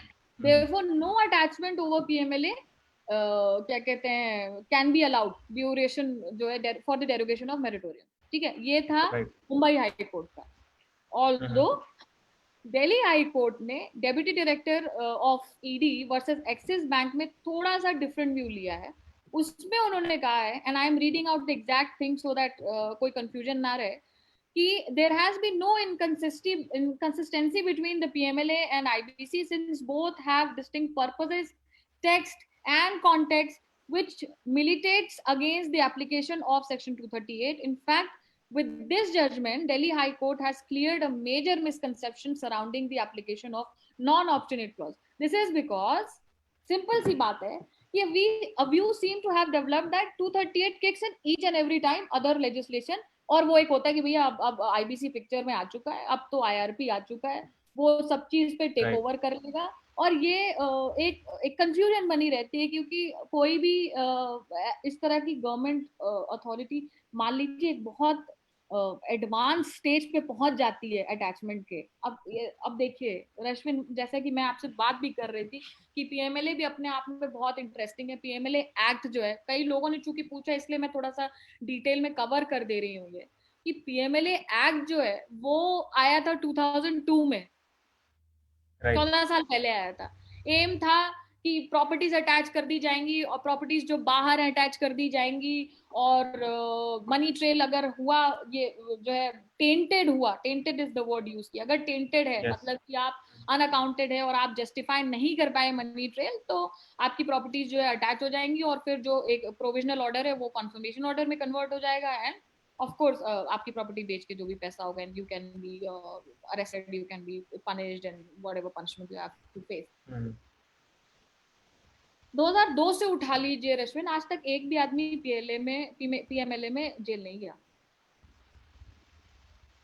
प्रॉपर्टीज बेची नहीं गई। 2002 के बाद 2006-7 में बहुत पॉपुलर केस था हसन अली खान।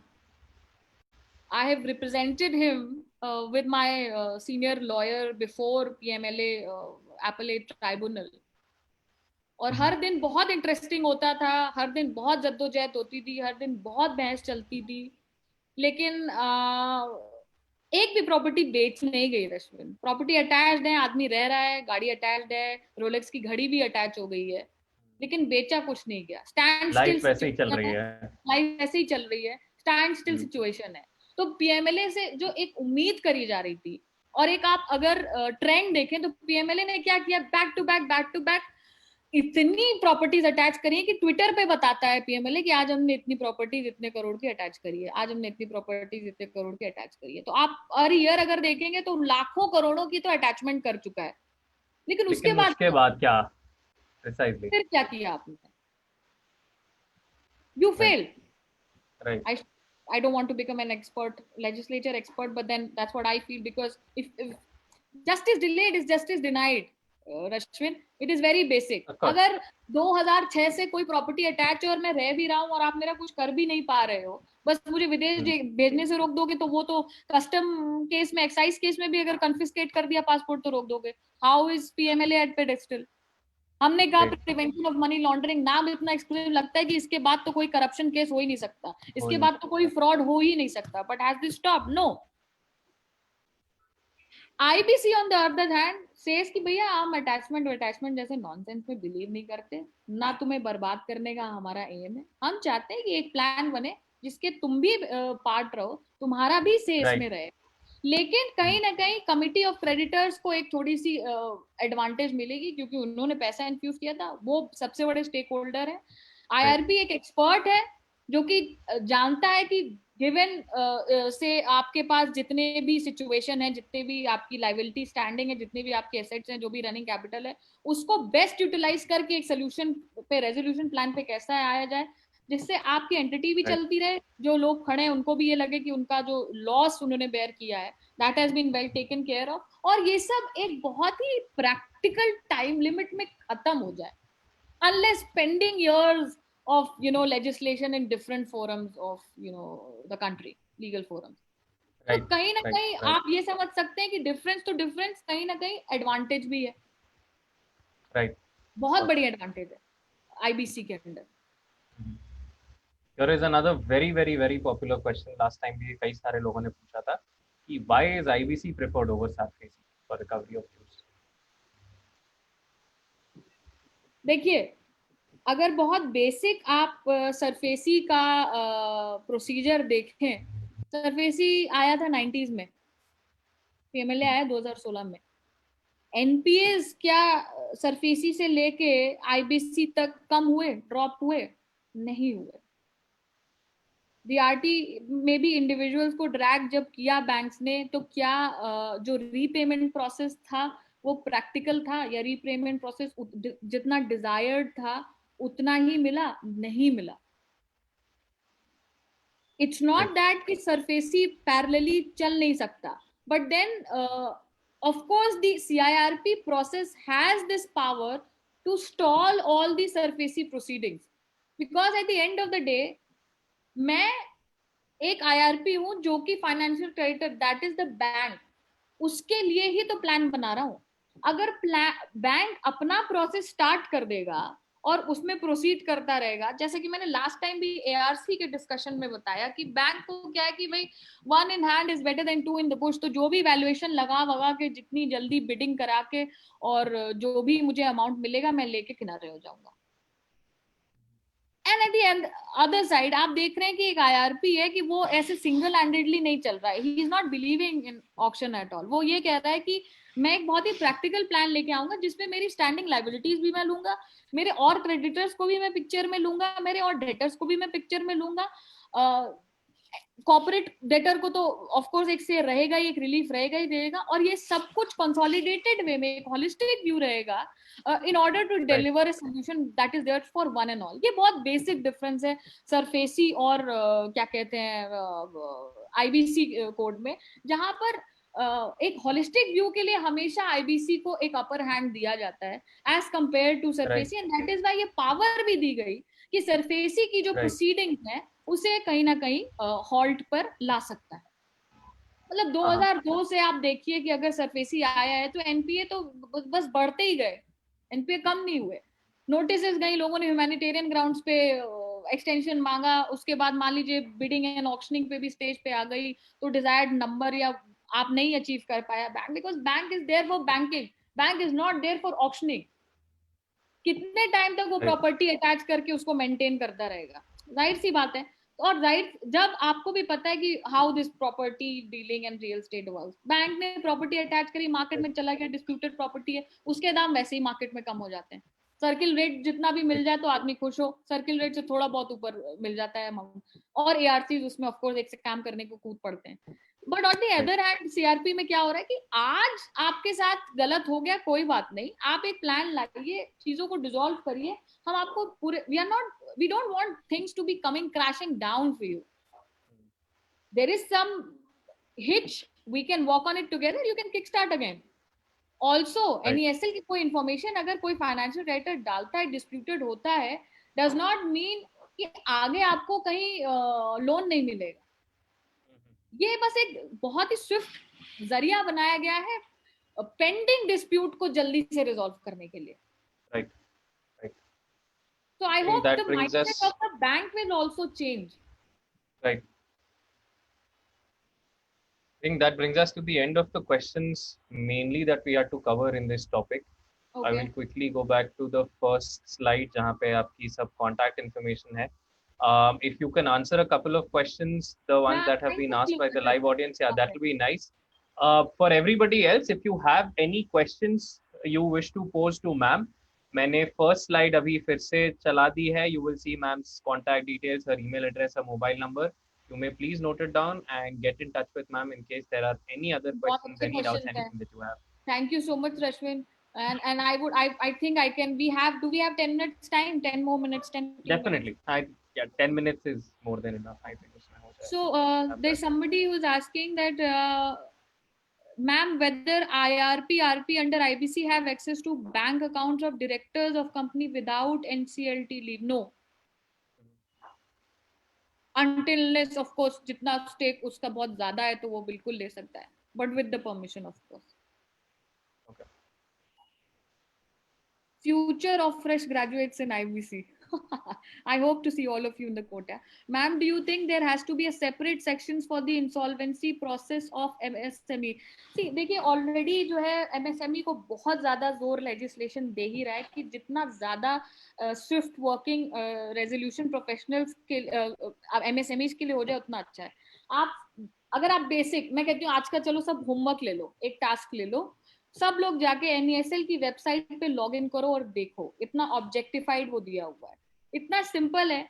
वो चाहते हैं कि डे टू डे जो डिमांड नोटिस रेस करके पैसे लाने वाला एक डिलेड प्रोसेस है उसको कितनी जल्दी खत्म करते हैं. आई डोंट थिंक कि एक अलग प्रोविजन की जरूरत है, बट देन हाँ, एक बार NESL के इंट्रोड्यूस होने के बाद जो भी पैराडाइम शिफ्ट आएगा in the proceedings before IBC, अगर कुछ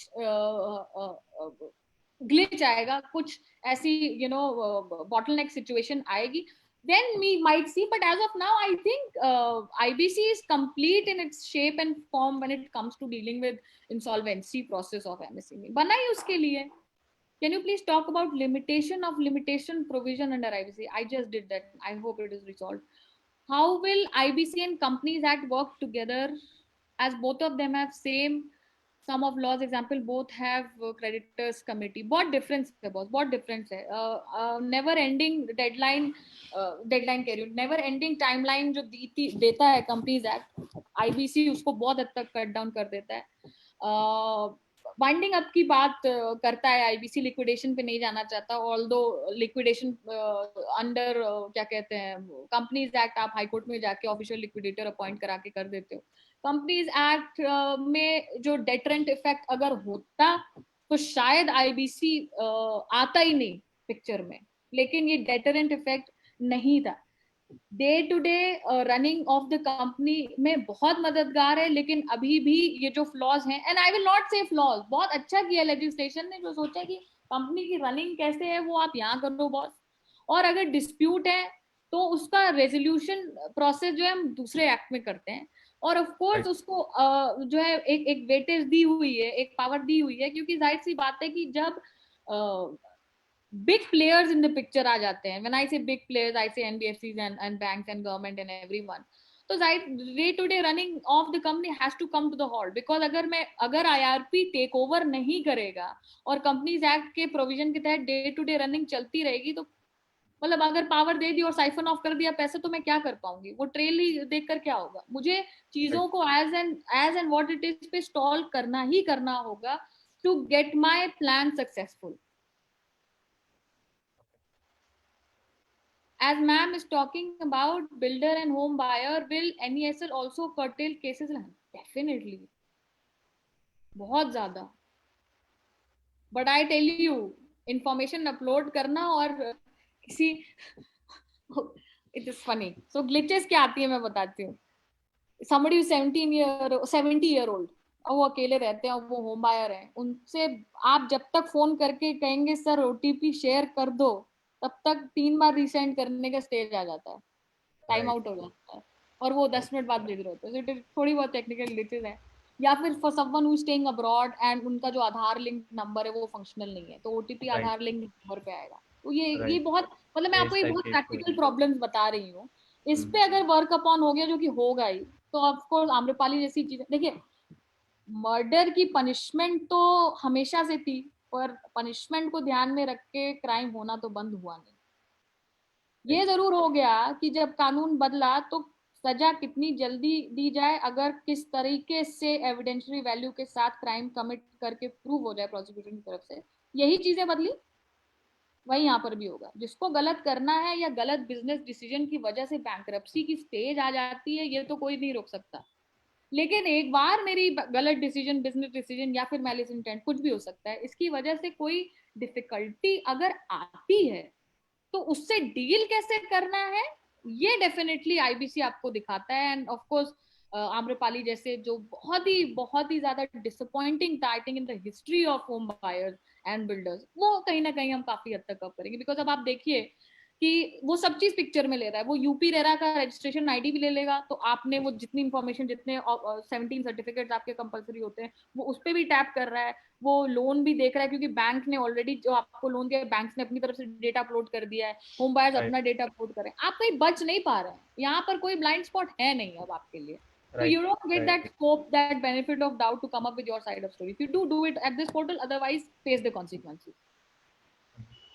So ma'am, are some parts of MCA available only to registered members? Is the procedure same for NESL? No, as an individual you can always register, but then information आपके पास अगर ID है, reference ID है, तो आपको information it's very much available.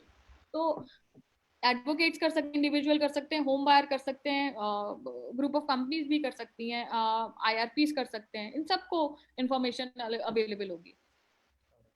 Do RPs are biased in few cases? I mean, that is what been alleged, and that is why they are changing in every case. They are changing. SR steel case जरूर पढ़िएगा।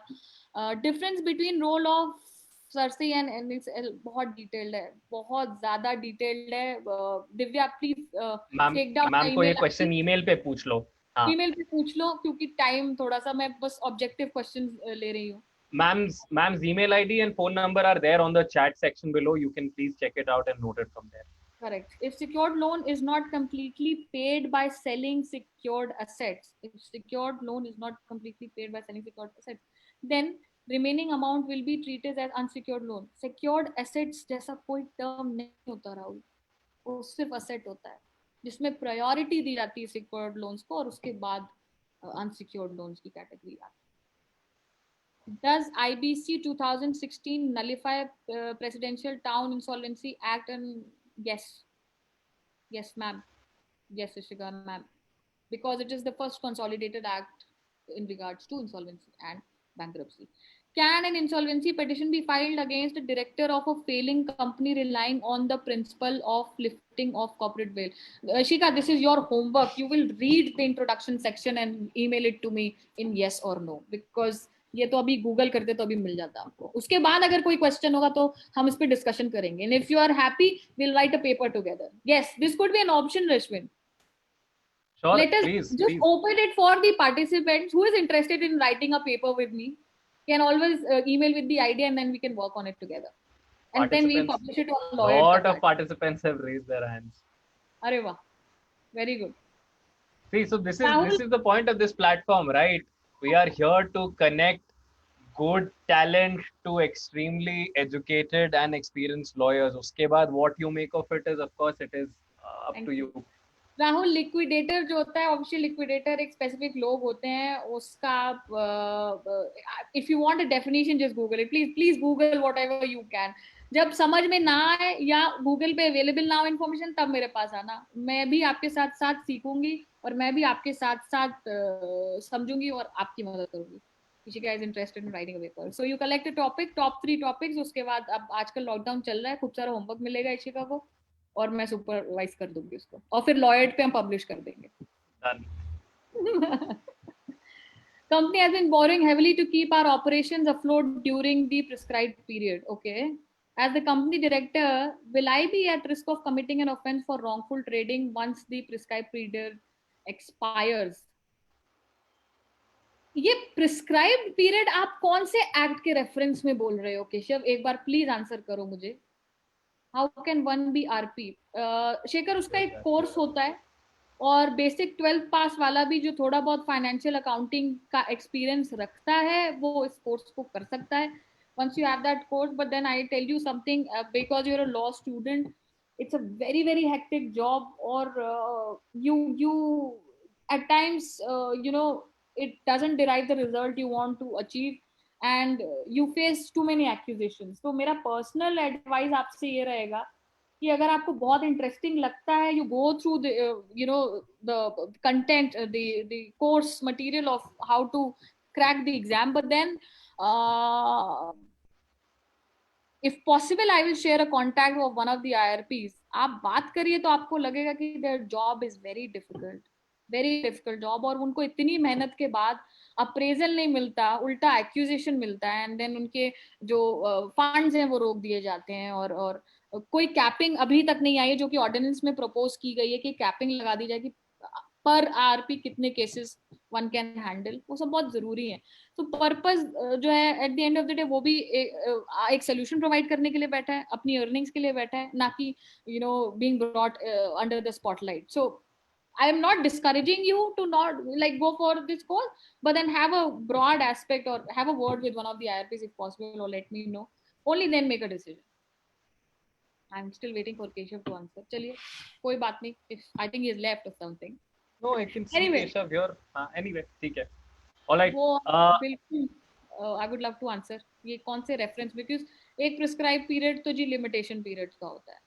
और जहां तक he's written he's talking pursuant to the COVID-19 order 2020, the prescribed period is 6 months commencing from 20th. Okay, now I've answered this question last time also. अभी और मैं दोबारा से बताऊंगी क्योंकि बहुत अच्छा क्वेश्चन पूछा है इसने. आप you should be a legislator Keshav, because बड़े बड़े लोग अब आज की डेट में ये डिस्कशन कर रहे हैं, जो मैंने रश्विन लास्ट टाइम भी बताया कि क्या है कि अगर मैं एक डायरेक्टर हूँ और मुझे एक साल का टाइम मिला हुआ है कि मुझे नहीं देना है पैसा, और मैं कुछ गलत बिजनेस डिसीजन या फ्रॉडुलेंट एंट्रीज करता हूँ, और मुझे पता है कि इस पीरियड के दौरान मेरे अगेंस्ट कोई एक्शन नहीं लिया जाएगा, तो I am like a loose cannon now. Right. और मुझे फायदा मिलेगा जब, तो मैं क्यों ना फायदा उठाऊं, क्योंकि मुझे पता है कि मेरे अगेंस्ट तो कुछ कार्रवाई करी नहीं जा सकती. So this is an open-ended question, Keshav, because अभी तक कोई गाइडलाइन नहीं आई है कि एक टाइम के बाद 25 मार्च 2021 के बाद जो भी डिस्प्यूट्स अराइज हो रहे हैं उनको कैसे डील किया जाएगा, अभी तक कोई फाइनेंस मिनिस्ट्री से कुछ आया नहीं है, पहली बात। दूसरी बात यह है कि अगर ड्यूरिंग दिस कोई फ्रॉडुलेंट क्राइम होता है related to finances of the company, तो डायरेक्टर्स के साथ क्या डायरेक्टर प्रोसिक्यूशन में लाया जाएगा या वेव ऑफ हो जाएगा, आप कितनी भी गलती करिए during this 1 year. I think ये बहुत ही रिटोरिक है और जाहिर सी बात है कि during this period it is very much to the disposal of the court, stating आया नहीं है अभी कोई guideline, but it is very much to the disposal of the court कि इस पीरियड के दौरान टोटली वेव ऑफ ना किया जाए किसी भी डायरेक्टर को कि वो कुछ भी डिसीजन ले ले और just because it is during the suspension period तो कोई कार्रवाई नहीं की जाएगी। I think it will bring down heavy losses to the corporates and the financial creditors. if possible something related to women's law like Rashmin sir. Okay, great. अरे देखो women's law, she is so receptive, वो शुरुआत से लेके end तक she is relating everything. ठीक है, women's law पे लिखेंगे. All right, I think this brings us to the end of the session. Thank you so much. We had a great learning experience in the part 1 and part 2, and I think so many questions were answered. This is unprecedented even for us. I'm so happy that you took special time out to answer literally each and every question that was posed. That is commendable. Thank you so very much for taking the time out and Just a for small joining. advice. Just a small advice. Thank you so much, Rashmin. You've been more than sweet in introducing me and being so thankful. Bharat चुग का नाम सुना होगा आप लोगों ने. भरत चुग was a magistrate in the Delhi courts and then later on he left and he got into practice. Bharat Chugh has written on his website, he has written ABC of IBC. Although now he's like an opponent, but then I don't mind, and one should always do that appreciation if someone does anything of that sort. So go down to Google, search it down, ABC of IBC. बिल्कुल जाइए और वो part 1, 2 and 3 में divided as to how what is IBC all about. Very detailed yet very crisp paper. 2-3 paper है and some student has co-authored it, which was the best part. Go through it and see how the working of IBC actually happens, the cycle. अभी बहुत सारी चीजें मैंने cover नहीं करी हैं, इसलिए मैं आपको बता रही हूँ कि आप ये चीजें देखिए.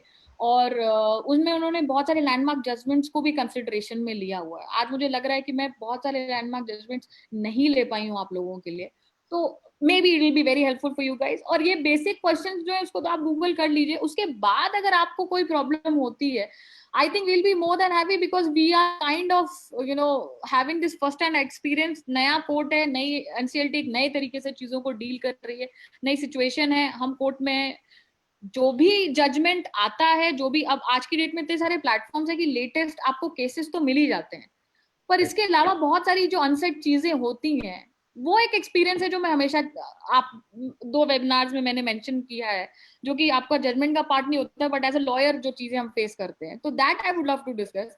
So go through the basic of the IBC and then of course you have my ID and you can come back and ask whatever queries you have. So yeah, I think we'll wrap up. On that note, I think we'll end the session. Thank you so much, ma'am. Thank you, so lawyer. much. Thank you, Rashmin. Thank you, Chandrika. Most welcome. We're always here. I'd also like to thank lawyer for having organized this session and giving everybody the platform to speak, discuss, learn. Thank you. All right. Have a great evening. Bye. Thank you. Bye. Yeah.